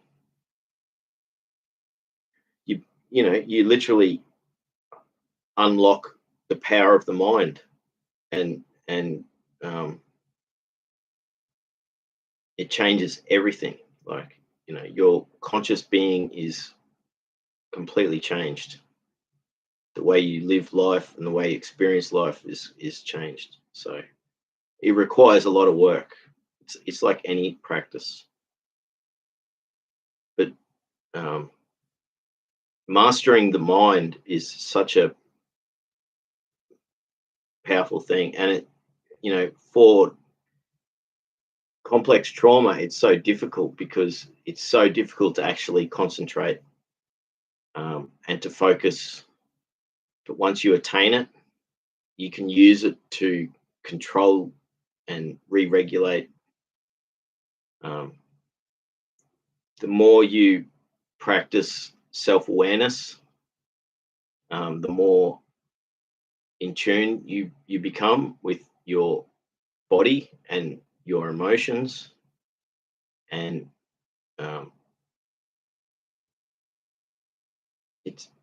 it all interconnects with consciousness. So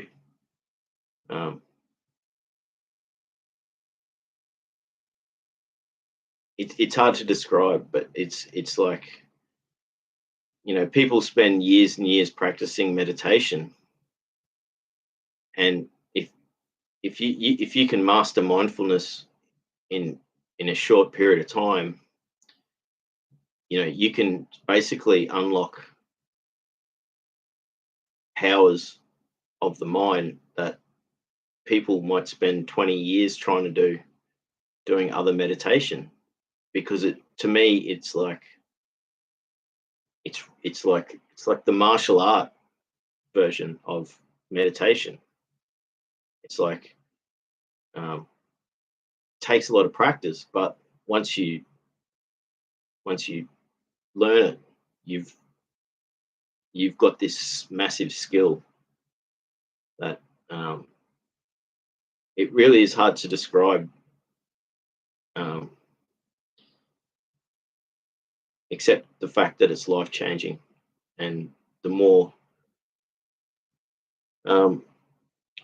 it changes everything, changes your whole life, like every moment, the more present you are, you know, the more you become aware of your body and your emotions, and you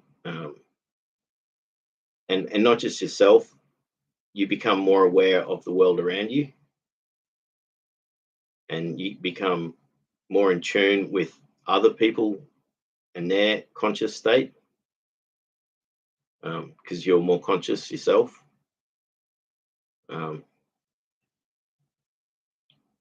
And you can practice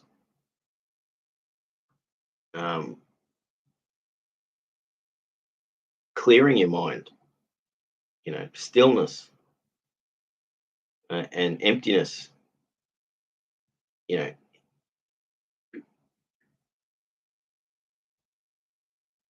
That in itself is that a form of clarity that is really powerful. And so especially for trauma, you know, being able to still the mind and to clear it, and to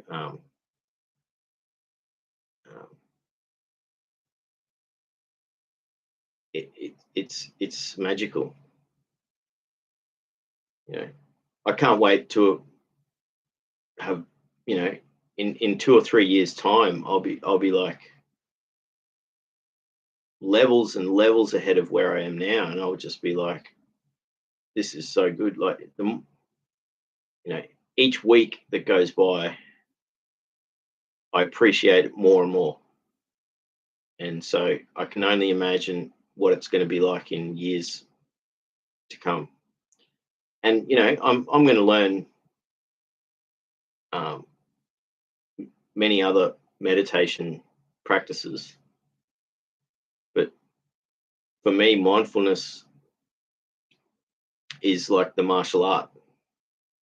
You know, like it's getting to the core, and it's, you know, if you master it, you know, you're bypassing years of sitting still and trying to attain a certain level of consciousness.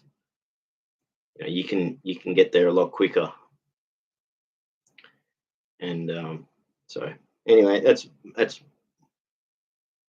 I've been chatting away.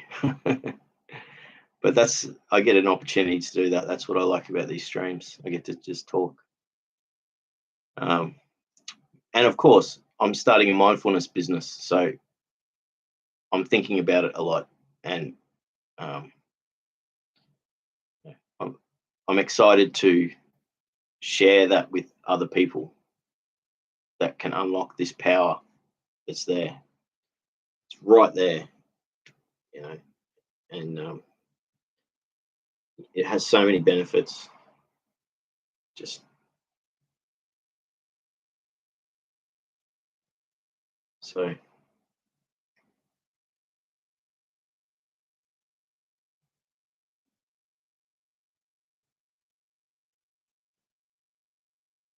Yeah, even just appreciating life more is a really good aspect. You know, for me, like just being fully present for even for like 30 seconds in nature, you know, and that could be all you get in a day. You could be stuck inside a building all day, and you get 30 seconds or a minute where you get to look at the stars and listen to the wind and the birds and um, feel the wind on your skin or the sunlight, um, and be present in that moment. Um, when you unlock the power of being present, it makes this experience so much more. It's like being on a drug, but you don't have to take drugs to do it. It's yeah, it's awesome. I'll get back to the chat.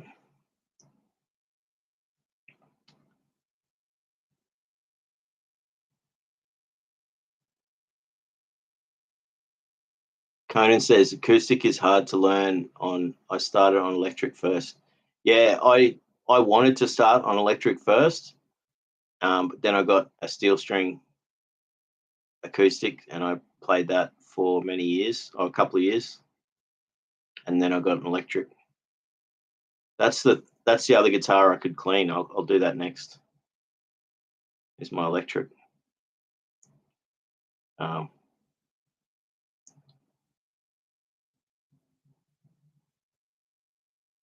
Cage Pastor says, "Are you? My parents found two boys, so we're Buddy and Clyde. So your cats are Buddy and Clyde. Isn't that funny? Are you sure his cats are Bonnie and Clyde, and Cage Pastor's got Buddy and Clyde? Isn't that classic? Clyde's 20 now, though. It was a while ago. Isn't that classic? Kona says, "Hey Luke, ever tried drop D tuning?" Yeah, totally. When I used to play 6 string, and often I'll tune my classical guitars down to D, open D tuning. So like whole step. So not drop whole, like the whole thing will be tuned down. But on my electric guitar, when I used to play 6 string, I used to play drop D.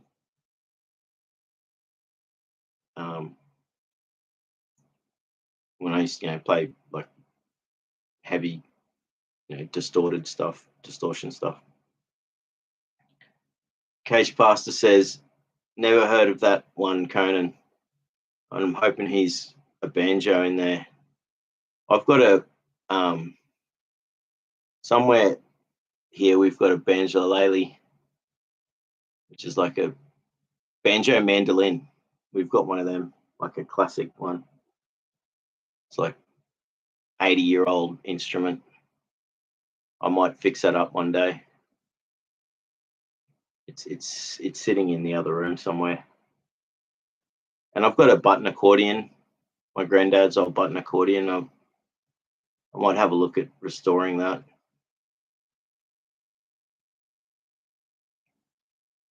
That might be a project to do, actually. It's in reasonable condition. I'll get it out in a minute. But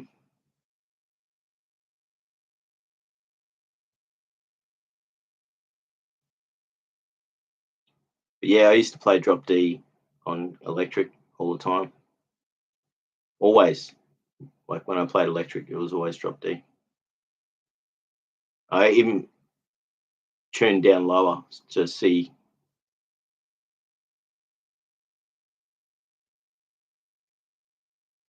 So it was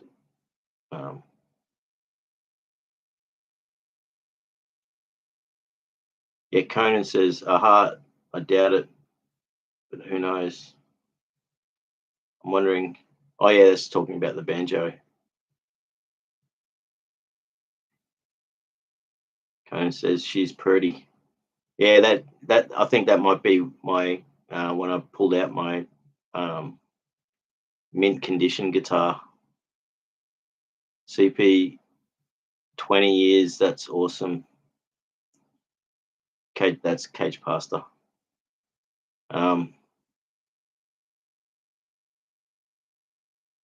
Yeah, cats can live a long time. Are you sure? Says, yeah, mine turned 11 and I'm noticing the decline. Yeah, my cat lasted to 12. Yeah, Cage Pastor says, Buddy left at 12. Poor Clyde's been lonely, brother. Eric's here. How you going, Eric? Not Nenotis. How you going, brother? Eric says, good to see you, Luke. Good to see you too, Eric. A Shaw says, R. MJG's got like the classic face. That's a classic emoji. A Shaw says, hi, Conan. Hi, Eric. Cage Pastor says, I'm learning so much. Awesome. A Shaw says, Cage Pastor, I feel the same way. My curiosity is very low. Cage Pastor says, do Dust in the Wind. Yeah, well, I'll learn some songs. I will. I'll learn some, a couple of years ago, I learned like a bunch of Elliott Smith songs and my favorite band, Elysian Fields. I learned a few of their songs. I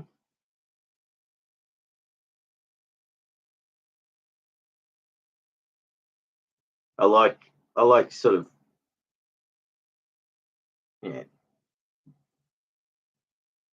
more, it's just, there's so many songs out there, that some Nick Cave and the Bad Seeds. I learned a few of them. Cone says, hey, you sure? Hey, are you sure? Cone says, I bought some new pins for my backpack. Yeah, nice. Like pins as in like that have got a picture on it, sort of thing.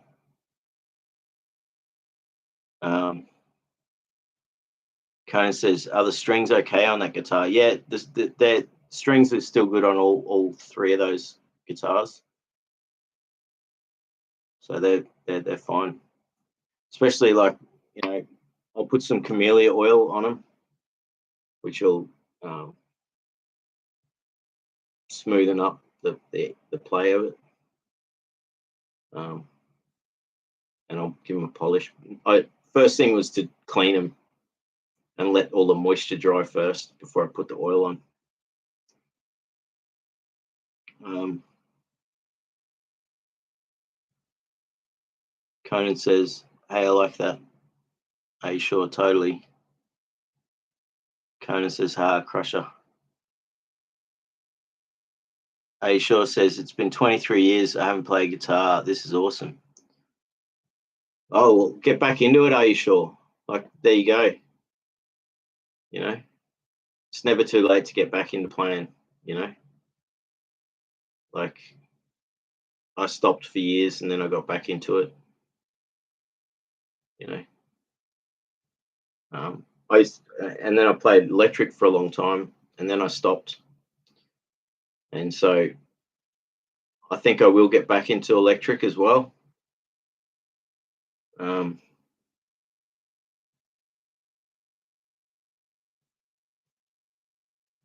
Yeah, I think it might be something I do.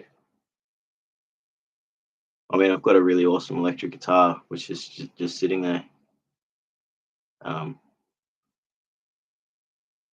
Cage Pastor says, yay, are you and Luke need a jam session? Yeah, totally. Kind of says, I play a bit of guitar, but it's for people that live in the garage, lol. That's cool.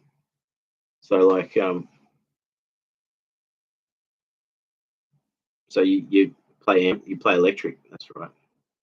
So you amplify it. Conan says, that's sick. Are you sure? Said Legend. Now I want his SoundCloud.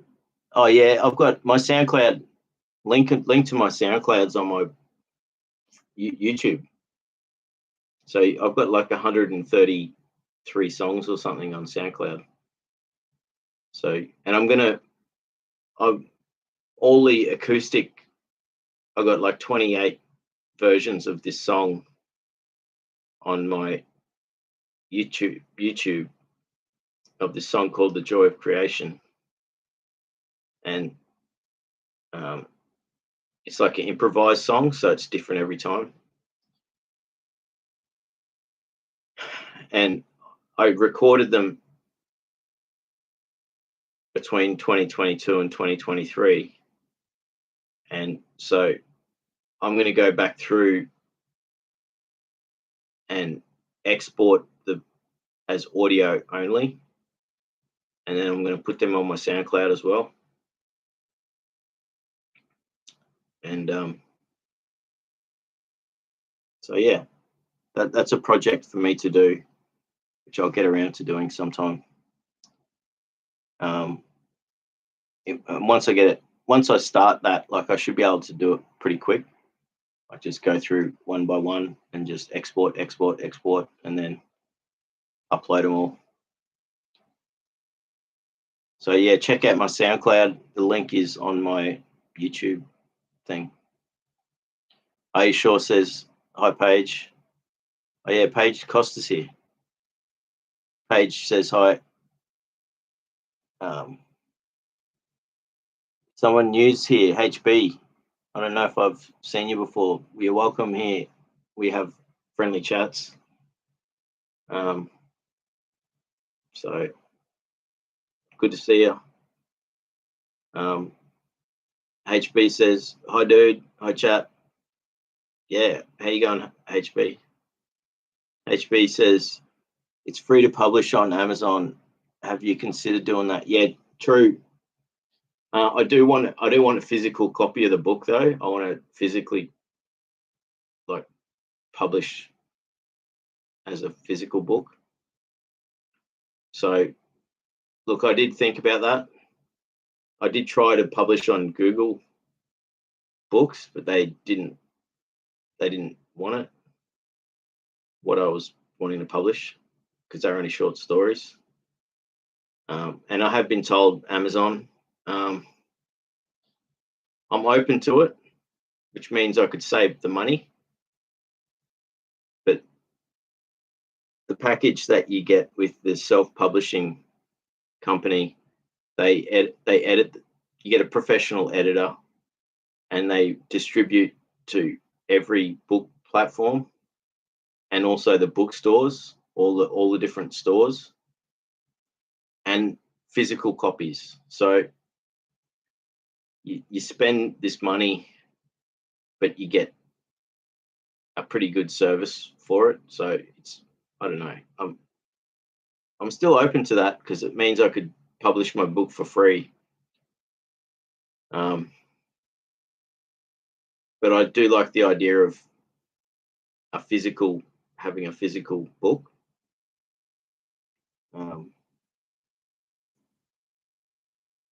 Go Fast is here. Awesome. Good to see you, Go Fast. Go Fast says, cheers, I just tuned in. And Go Fast continues, would have tuned in earlier, was taking a short nap. That's all right, brother. It's good to see you here now. I was just cleaning. I spent a bit of time cleaning my guitars. That's all. That's so far all I've done cleaning wise today. And then I got chatting. I've still got one more guitar to clean, so I'll do that in a minute. Go Fast says, howdy everyone. HB says, hi, Go Fast. HB says, got a jet. Take care, everyone. Oh, well, thanks for being here, mate, and hope to see you again.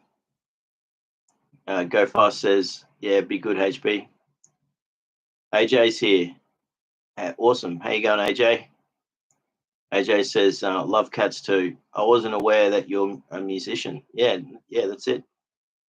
You'll have to play a bit when you feel up to it. I don't play, but I'd love to listen. Yeah, awesome. Well, I only played a few notes today because I hadn't played for months, almost a year. I played for about a week 6 months ago, and that's all I played in a year. But before that, I was playing a couple of hours a day. So, I'm getting back into it. I'm gonna start playing guitar again. It's finally happening after all this time, and I've cleaned my guitars. I've got one more guitar to clean, so I'll do that in a minute. And I've caught up with the chat too, which is good. Go Fast says, yeah, you pretty much caught up with the comments now. Just been listening. Awesome. Yeah, exactly. It's good. And it also, you know, when I was talking before about mindfulness and my Patreon account, and I guess people were listening and not chatting, which meant when I did come back to the chat, I was able to get back to the chat quickly. So I'll get my other guitar and I'll. Is that a clean?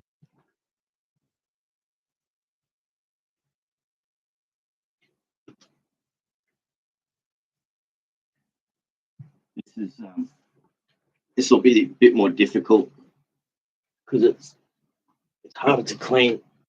But this is my 8 string. My favorite band's Meshuggah.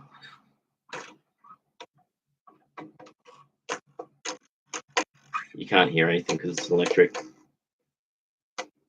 But this is covered in dust. This is a beautiful instrument. So it's got 8 strings instead of 6. So it's much lower. These strings are like bass strings almost.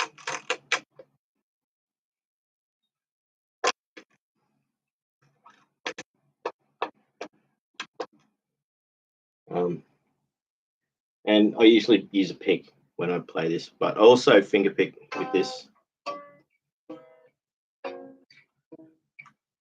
So the only problem with this, I actually considered cutting this off because I'm left-handed. So I can't get it to play these notes. I literally have to play like that. And you know, usually an electric guitar, you know, you play it like that, you know. But I actually play this like a classical guitar, like this, upright.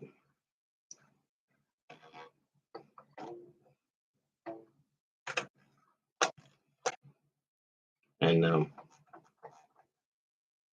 yeah, you can't hear anything because it's an electric.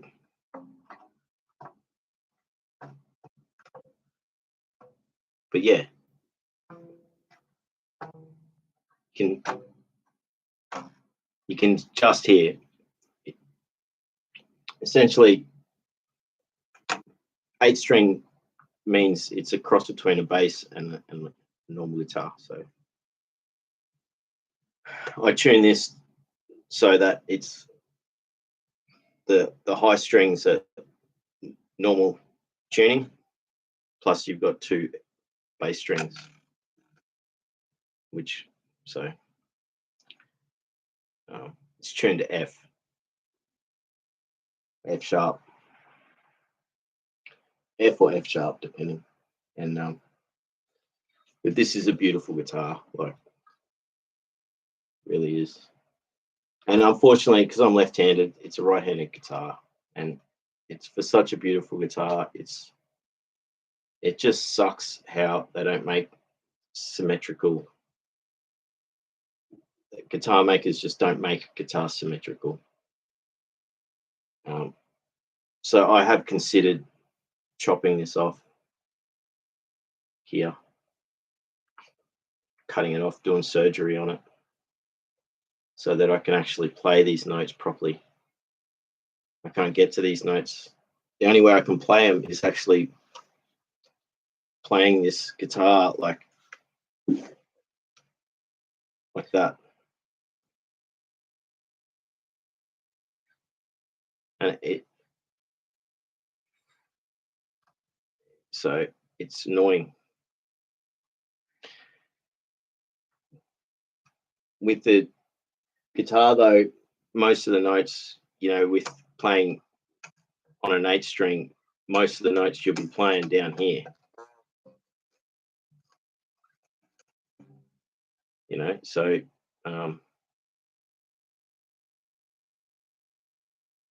but I want to play all the notes on the, you know, and I've got this bit of timber here that's in the road. So I am still considering cutting this off, and it's a tough decision because this is, you know, it's a beautiful guitar. Look at that. So it's dusty. All right, so I'll give it a clean. Strings aren't too rusty.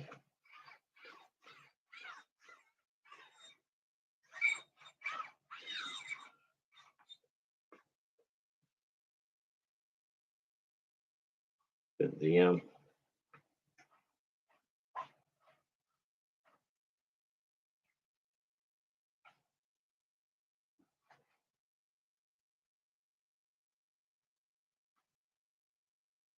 yeah, I have caught up to the chat.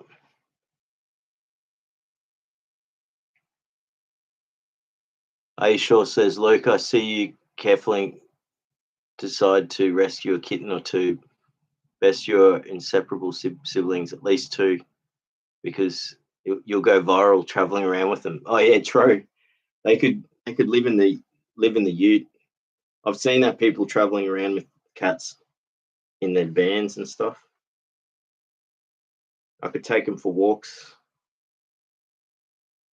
My cat used to like follow me when I had a studio. I think I've told you this story, or I've told on a stream. Like I had a studio where I used to make art in 2012, and it was like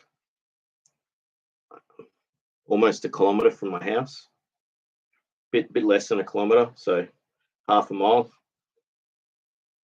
3/4 of a mile, sort of thing. And my cat used to follow me to my studio, and it was like in this industrial area and stuff.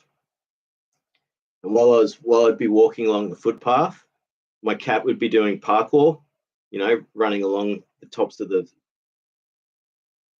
fences and things, like having a good old time. And then when I'd get to the studio, he'd just sit there and go to sleep until I was ready to go home, and then he'd follow me home. It was pretty cool. Like, I was amazed by that.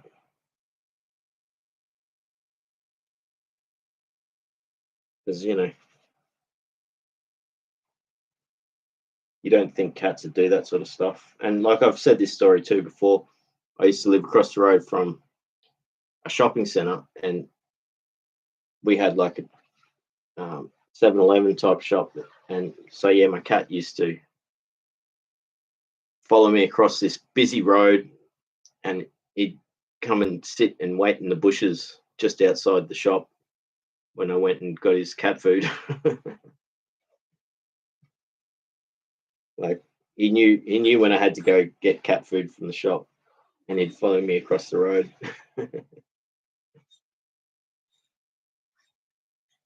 And then just be like running back, all cheery, knowing that I've gone and got food. This guitar's not, I mean, it's dusty, but it's not that bad because I did clean it recently. It did get dust. I do have a pick in there. So this came with originally with active pickups, so that it has the battery case. So I use that to store picks, but it's got passive pickups. The guy bought it off, upgraded it to better pickups. So I got this for a really good deal. Like really good deal. It's like, you know, yeah. I think like $1,600 guitar. without the pickups. I got it for like $550. I felt bad for the guy because he wanted more, but he needed the money. I said, "Look, man, I'll give you $550. That's all I've got." And he goes, "You know what? I'll sell it to you for that because I need the money." And he goes, "And I see that you'll appreciate it." So I did feel bad because getting a guitar like this for $550 is like ridiculous. And it was obviously in mint condition, and it had been upgraded to Seymour Duncan pickups. So I need a fine brush. What I'll do is I'll get that, you get those lens cleaning, glasses, throwaway glasses stuff.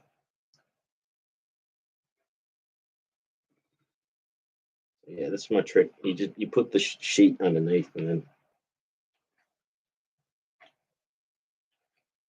you can clean the fretboard that way. It's not that dirty, it's just dusty.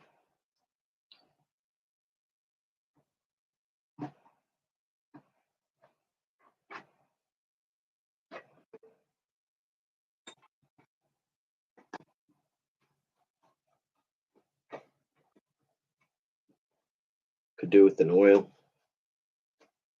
I'll give it some camellia oil. Camellia oil is the go. Now this is where it gets difficult. I can't get to the dust there easily.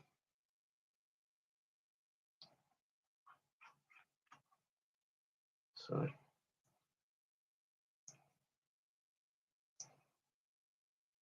are you sure? I would love to get a couple of kittens, rescue kittens. How cool would that be?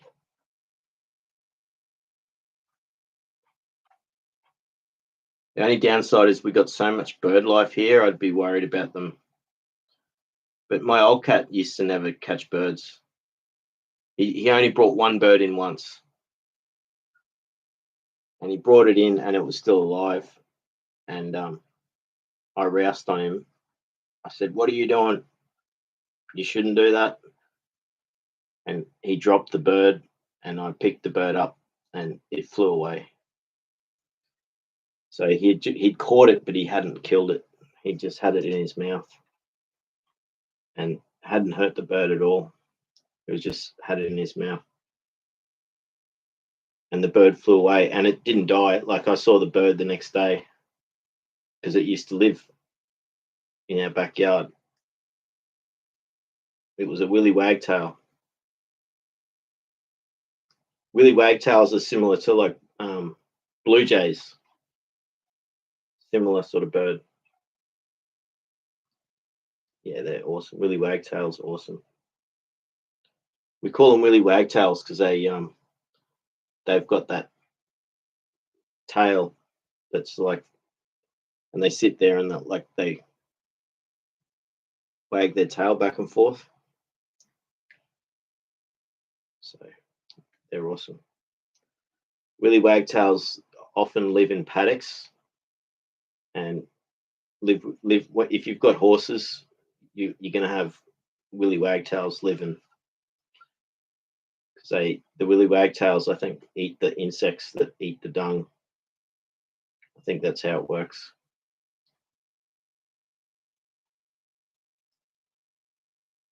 So, oh yeah, he sure says lefty. Me too. Yeah, there you go. Awesome.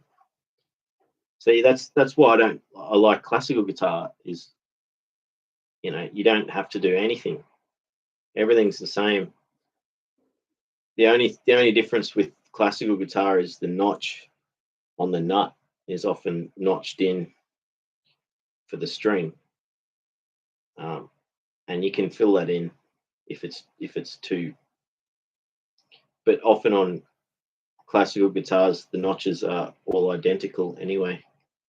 So if you're left-handed, it doesn't matter. Whereas a friend of mine who plays 8-string as well, he got a custom 8-string made for him. He's left-handed as well. So, and see, 8-strings to like, if I pick up a 6-string guitar now, it feels so funny after playing an 8-string. Like, at first it was like this massive thing, but then this is the same as a classical guitar, so it's natural to me now, like, anyway. So but yeah, if I pick up a 6-string guitar now, it feels like I'm this tiny piece of stick compared to like an 8-string, you know, once you played an 8-string. But yeah, no, they have 9 strings and 10 strings and stuff like that now. Some people got like, yeah, multi-string, you know, where it's like,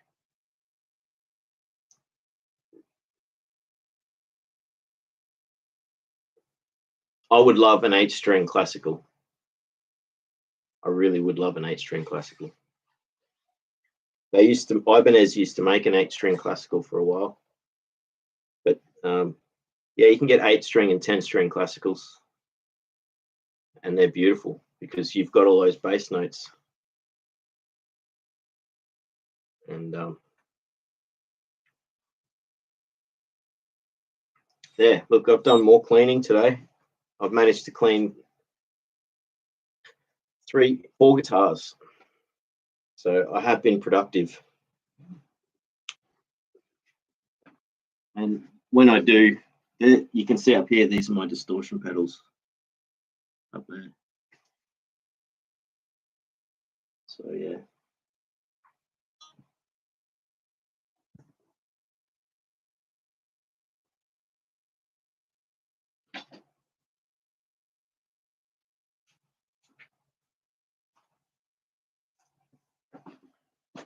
So yeah, are you sure you should get back into playing guitar again? Just get a cheap classical. Like, just get one for $50 or something. And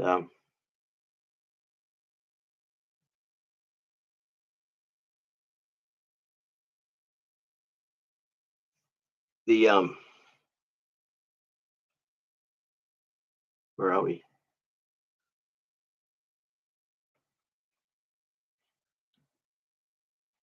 Oh, awesome. Are you sure says mindfulness is cranking up my imagination. Is this normal? Yeah, absolutely. I mean, it's improving brain function. So it will, yeah, you'll find clarity and, you know, imagination for sure, because it's opening up imagination is like having that open mind and allowing your thoughts to process more things at once. And so when they do brain scans of people that have practiced mindfulness for an extended period of time, it shows high functioning brain function. And yeah, and then if you compare the brain scans to people that have got PTSD and ADHD and other things, and it's all over the shop. And so, and then you compare it to someone with mindfulness, and it's just this beautiful. It's like thoughts are more like this, not like,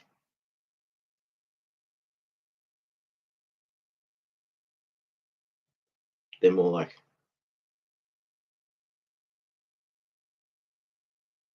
you know, it's And that's what literally, like when you see the brain scans and you're looking at the regions lighting up, it's noticeably different in the repetition, in the flow, smoothness of it. So, but yeah, I've noticed since I've done mindfulness, like I was writing poetry before it for a period, and then when I started the mindfulness, I went through a massive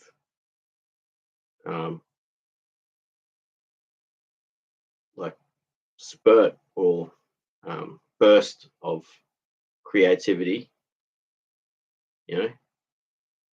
So I wrote double the amount of poems since I've been doing mindfulness than I wrote before it.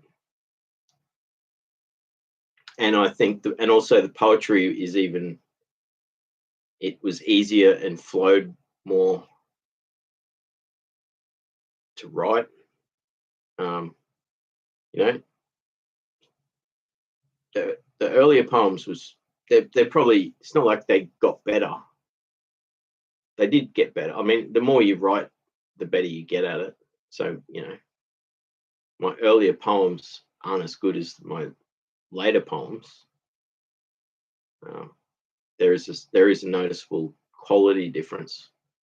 But saying that, also, some of my earlier poems, I think, are just as good. I just didn't write anywhere near as much. So I totally agree that, yeah, if you're noticing a spurt of, like, a burst of imagination since doing mindfulness, then it will absolutely be attributed to it, because you're allowing your brain to function properly. Yeah, it's amazing what it does.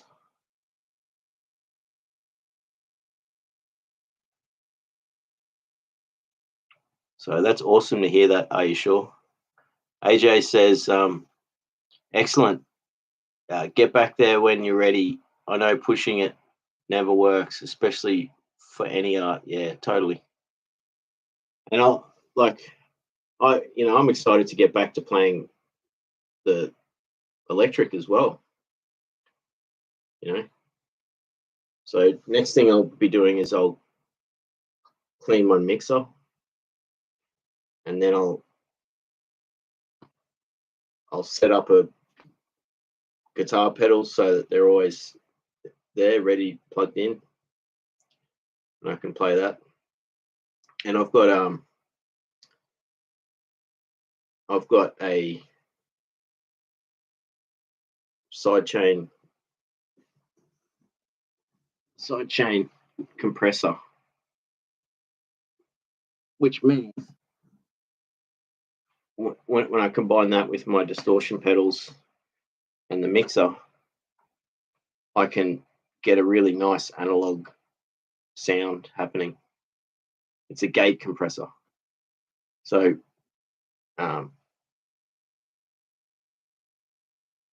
for the type of guitar playing, I used to use a computer, and so I could do that with a computer, but this means I can get the same sound with pedals and do it analog. So I'm excited to actually get around to doing that.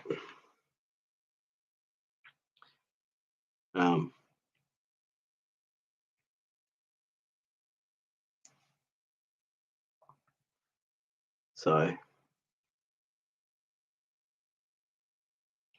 yeah, Are You Sure says, yeah, Lefty, me too. AJ says, yeah, by customizing, I'm certain as you work with that going forward, your music will be even better. Awesome. Thanks, brother. Yep, totally. I mean, even just when I made my first fretless, it opened up a whole new style and when I get back into it, especially when I finish that second fretless. I'm going to really focus on taking that fretless playing to the next level, and that's going to be it'll be good. Go Fast says, I play electric right-handed, strung left. That's interesting. An acoustic standard right. That's really interesting. Play anyway, that's just preferred. Yeah, no, totally. Yeah, no, there's this dude called Ben Jordan who makes YouTube stuff. He does that too. He plays I don't know if he's left-handed and he plays with it strung right-handed. But yeah, he plays it. It's like upside down. And that's awesome. And because I'm left-handed, it means that I learned how to play right-hand strung guitar upside down, and people would like freak out when they'd see me do it. They'd be like, "How can you do that?" And it's like, well, I had no choice. Like, if I ever went anywhere, no one had a left-handed guitar, so I had to. So all it is just mirroring it and strumming up instead of strumming down. And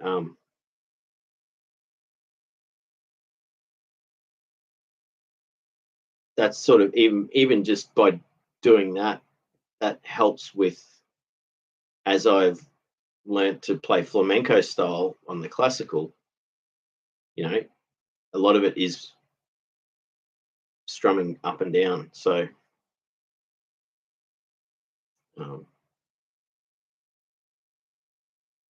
yeah, it's cool. But that's pretty cool, Go Fast, that you play electric right-handed strung left and acoustic standard right. Yeah, that's it. Can play anyway. That's just preferred. That's really interesting. Totally, and it's the way you prefer it. That's really cool. AJ says, "Are you sure?" Has a good idea. Traveling with two cats would be unique.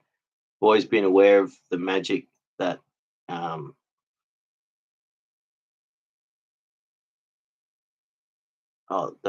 the magic that littermates have together.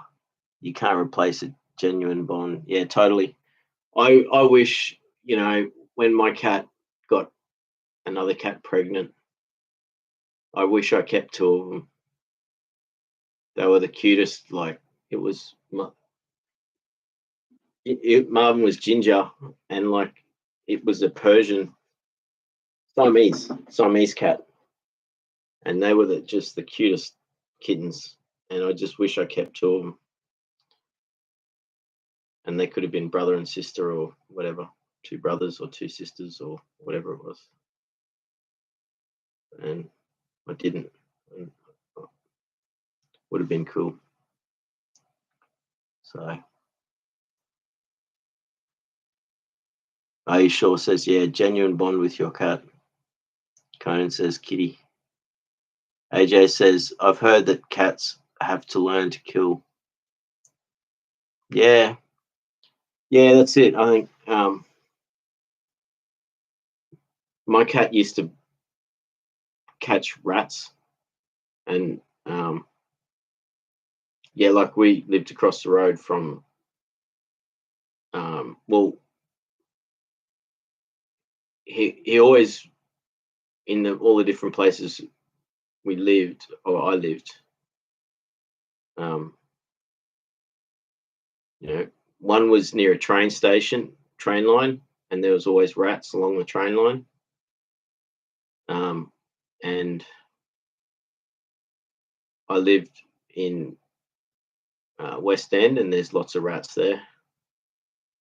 And when I lived for about 10 years with this place across the road from shops, again, they had the bins, the industrial bins from the restaurants. So there was always rats because of them. So anytime rats had come near the place, he'd catch them. And like, he'd leave them at the top of the steps for me to show me, like, look, I'm doing my job. So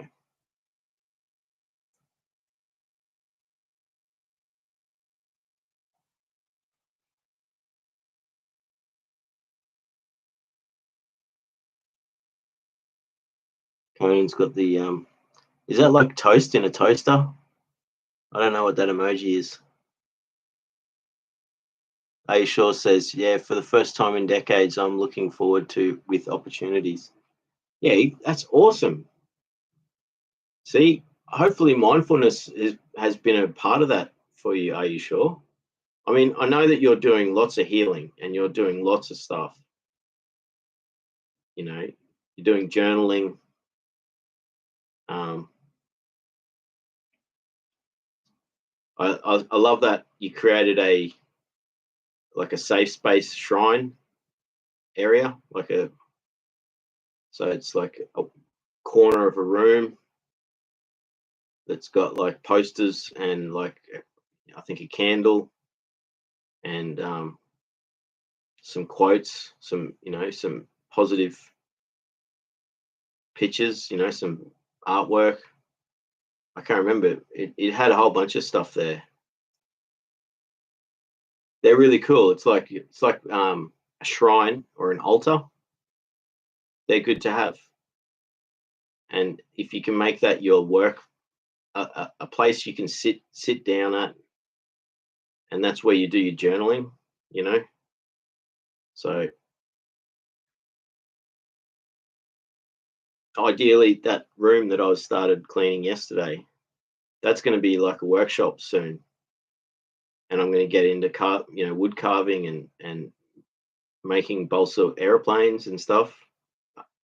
So Go Fast is going to help me with that. But yeah, so I don't have like a sort of place like that. I do have, like I was going to show you like my. I'll do a stream. I'll do a stream with this soon. Maybe I'll do that. I don't know. Today, today I was meant to be cleaning all of these the pigeonholes here. Like, see what I'm talking about? They're all my like pigeonholes. So they're like, this is all just interesting art sort of stuff. There's different stuff in each one. And like the stars are all the and then on this side, these are all my woodworking tools. So I don't know. I was going to show Go Fast all my files and stuff. I don't know if you're still here, Go Fast. But yeah, you can see. Look, there's they're all traditional woodworking tools, and there's more here. That's my file collection. Heaps of files, and then CDs. So all these pigeonholes they're all dusty. So and my tools are starting to get rusty, so I need to go over them all and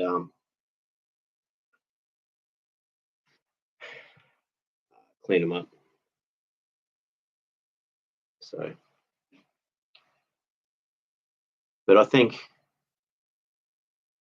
even today, just even if all I got done today was the cleaning my guitars, that's a massive step. It means I'm going to start playing guitar again. Both all my guitars are clean now. So all I got to do is oil them. you know, and I can do that later. I want to let the moisture completely dry off them first, and then I'll oil them.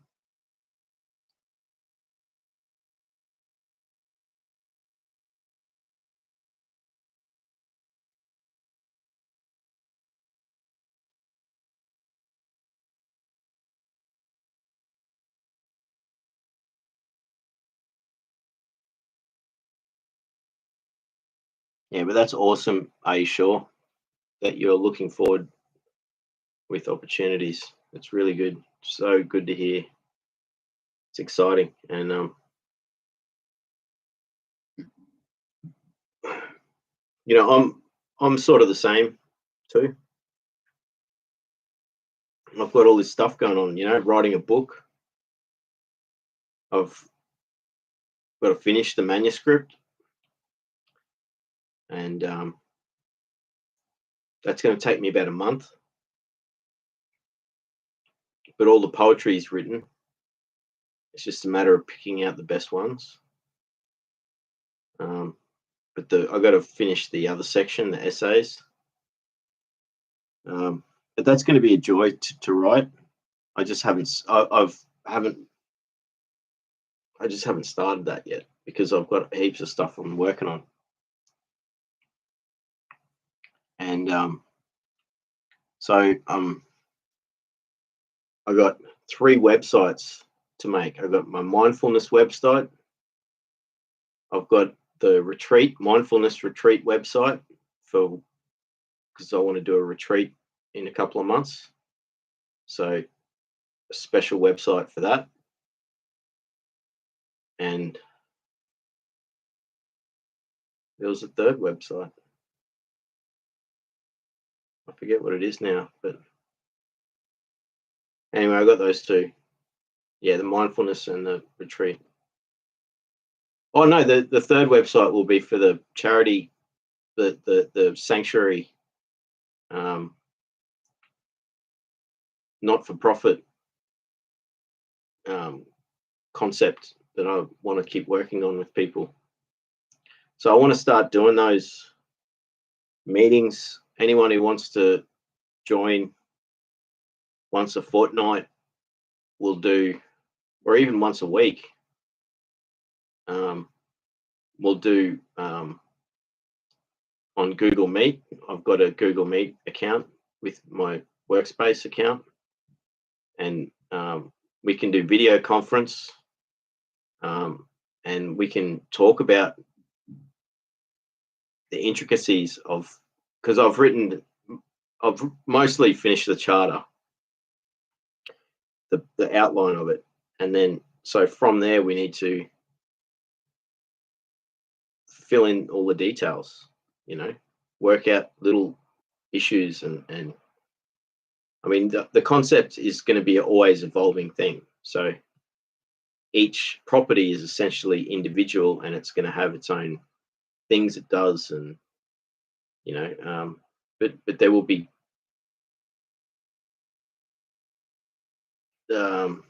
commonality across all of it, in a sense that there'll be a uniform ethos, and you know, each property will run pretty much the same, but they'll have different levels of occupants. So some properties will be very sensitive, people who very sensitive, like highly damaged, at risk, vulnerable people that need special healing. And then other properties will be people where they're further along the healing journey, you know, and then there'll be other properties where there'll be people who are even further along the healing journey, and they want to live a certain lifestyle that is respectful and compassionate, and slower, and carefree, but simple.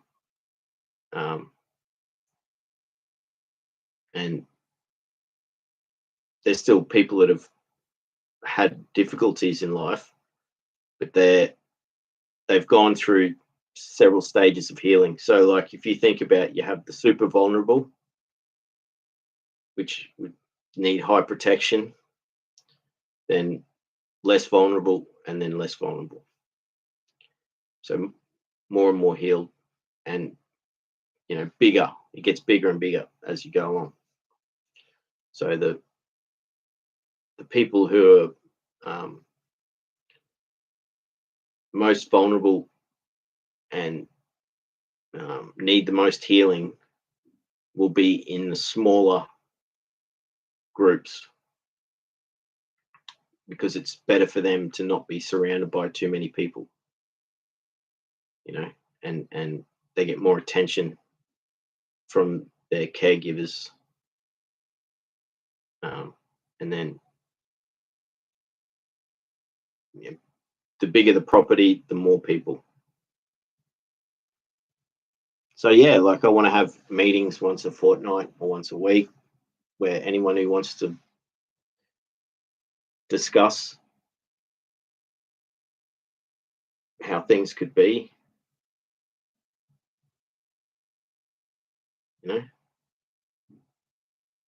can all be part of this.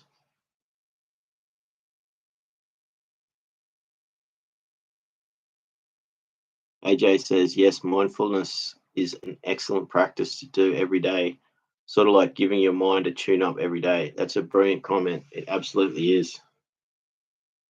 Yeah, practice it every day. And it's like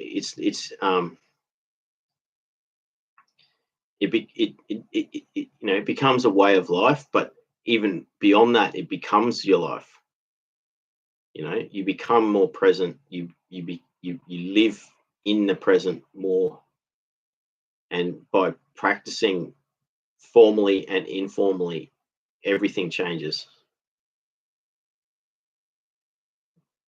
You appreciate so much more, and time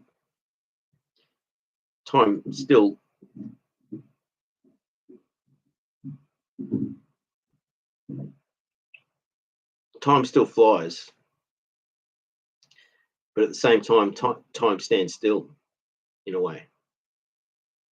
You become more present, that you become more in the moment,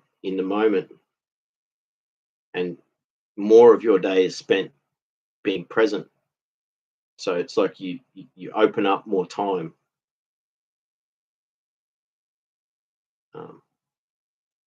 But as you open up more time, you achieve more, but you can only ever achieve so much anyway in a day. So but you're more present.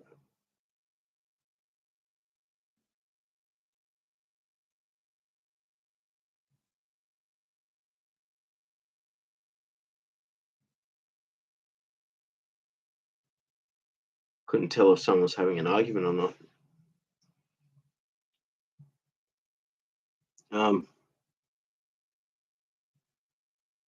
A Shaw says, yes, much love, everyone. Yeah, that's awesome. A Shaw says, yeah, it's coming along. Awesome. It's really good to hear that, it really does. It takes, especially with the breathing, once it really works for you, then you can call on it and literally just go back to the breath for like 10 seconds even.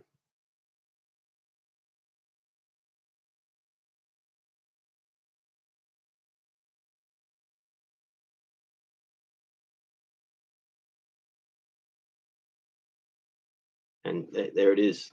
So, you calm, and you can have more focused attention. Like I'm tired right now. I'm extremely tired. Like I as soon as I finish this stream, I'm going to go to sleep. I missed out on sleeping yesterday. I did sleep. I did sleep through the night for about 45 minutes this morning. I got 45 minutes sleep, but I hadn't slept. I was meant to sleep yesterday, and I never slept. So I need to catch up today, big time. But even just doing 10 seconds of breathing just then, I got a boost in clarity, you know.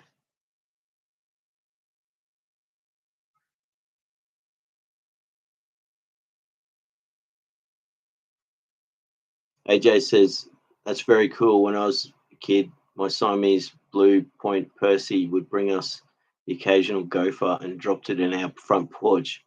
We had vegetable garden and we really appreciated what he did. Yeah, totally. So it knew what it was doing. It knew that those things were eating the food. A Shaw says exactly. Gofar says, got lost in my man cave for a moment, back now. Well, you missed out on the thing. I was showing. I'll show you properly. I'll send you photos on Instagram. Where is it? Here we go. That's my file collection. I've got and there, it's like my braces and all my hand planes all up there, and all my hand saws and hammers and chisels. You can't really see them. I'll send you photos. Go fast on Instagram, and because I want to go through and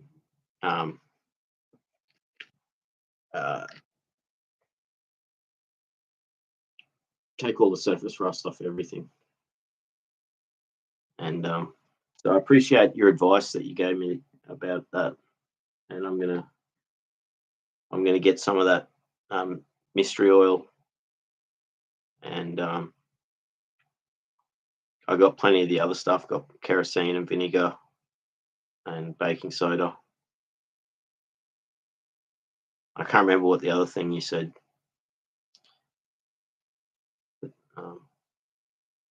Oh, phosphoric acid. That's right. So I'll get some of that. But that certainly works for caked on rust.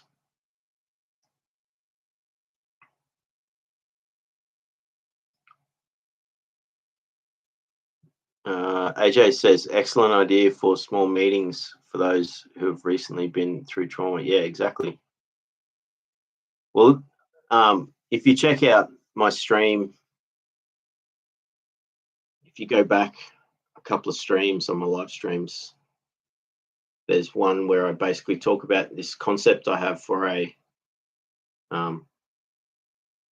not-for-profit charity, which is like a sanctuary, and it's for the most vulnerable people who've survived trauma. But it just focuses on them as the reason for it. But essentially, the charity or the organization itself is open for everyone. So it's not just for these people with this criteria. It just means that there'll be special locations that are specifically set up to help heal people in these extreme cases. And because of their situation, it's specifically set up for them. And that's why I was like, I want this to be a co-creation thing, that we all talk about it together.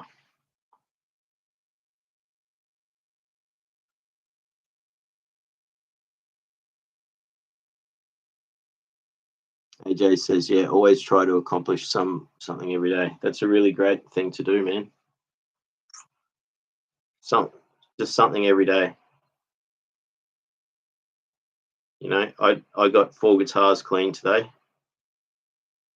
to start. So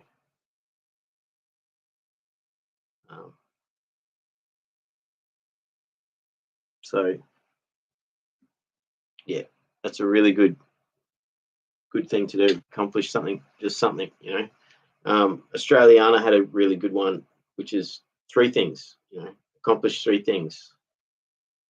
So, you know, and if you can't do 3 things, just 1 thing's enough, you know. So, but like, you know, I didn't get around to doing much more cleaning. I think it's just because today I'm too tired. But this is like, I'm doing 6 days of streaming. I think tomorrow I'm doing garden work. But the idea was I've got to go through every single one of these pigeonholes of like shelving and clean everything. And that's a big job. So I was just going to do it one by one. But I'm glad I got the guitars clean today. That was something. I achieved that. I did that exactly what you said, AJ. I got one thing done, and that's the guitars. So I'll probably end the stream in the next minute or so. So I just want to thank everyone for hanging out and being here and enjoying each other's company. I got to talk about stuff, and you know, I'll keep doing these streams. Like, I've got this sort of goal for 6 days of healing stream, and it's like I want to accomplish at least 1 thing each day, you know, 1 major thing, and so I've got a list. I've got to clean both these rooms. There's all this garden work I've got to do. I've got to get up on the roof and get the leaves off the roof. So, all depending on the weather. I think maybe tomorrow I'll be outside. So I won't be able to interact with the chat because I'll be working in the garden. But anyone who joins the stream can chat amongst yourselves and watch me pulling weeds and raking up leaves and, you know, cleaning out the garden. So I got a lot of work to do. I got the back garden and the bottom garden to do. So I'll either do both or I'll just get one of them done. We'll see. And the roof as well. So never know, might get all of it done in one day. So, but yeah, like, thanks everyone for being here. Like, it's been really good. Again, I get this opportunity to talk about what I'm working through. We had a really cool chat about mindfulness. I got to talk about my Patreon. I haven't officially launched it yet. You know, like I said, I'm not monetizing this channel, but I was advised, you know, I should really set up a Patreon. And so, yeah, cheers. AJ says no problem. You know, I was told I should really do the Patreon, and you know, that can help you with your book. So, you know, I will. You know, I haven't even. I will. I'll put it on my community page soon, and then that way everyone gets to see it.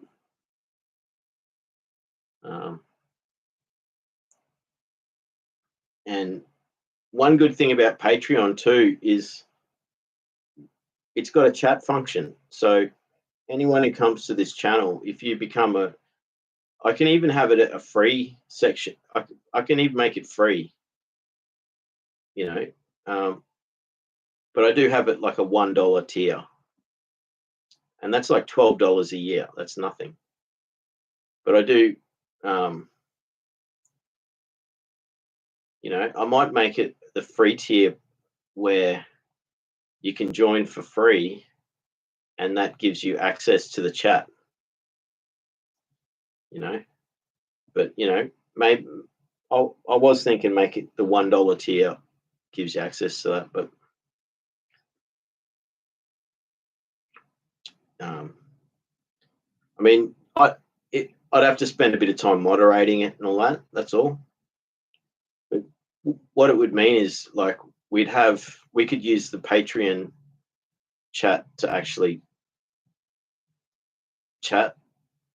So I might make it free so that everyone can just join it, and it means that we can chat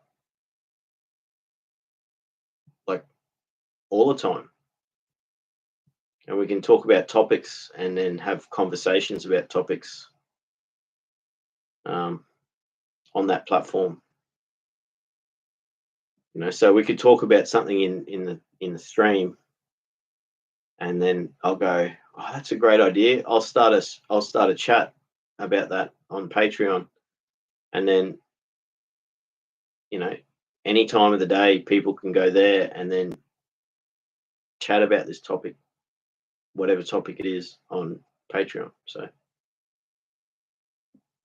we'll look at that. Maybe I'll do that. Maybe I'll keep that free. I think that's probably a good idea. Keep that free, and then anyone can just join it. And then that means that anyone who comes to this channel, his friends to this channel, can continue the conversation there, and we can have threads of different topics that we talk more in depth about. So Aisha says rest well. Thank you, Aisha. Yeah, I'm starting to wind down now. I am going to rest well. I think I'm going to sleep for a few hours today.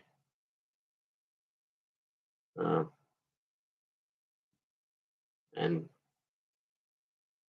it's overdue. It's like I should have slept yesterday. I just didn't get a chance. So yeah, Aisha says bye everyone. Oh, good night. Bye everyone. Good night. Says Cage Pastor. Thanks for being here, Cage Pastor. Good night to you as well. And Aisha, AJ, Go Fast, Conan, MJG was here before. Who else?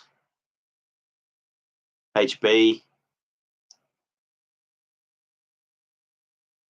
So yeah, much love to everyone, and like I'll be doing the stream again tomorrow. I think tomorrow is gardening, so we'll see what happens. So yeah, awesome.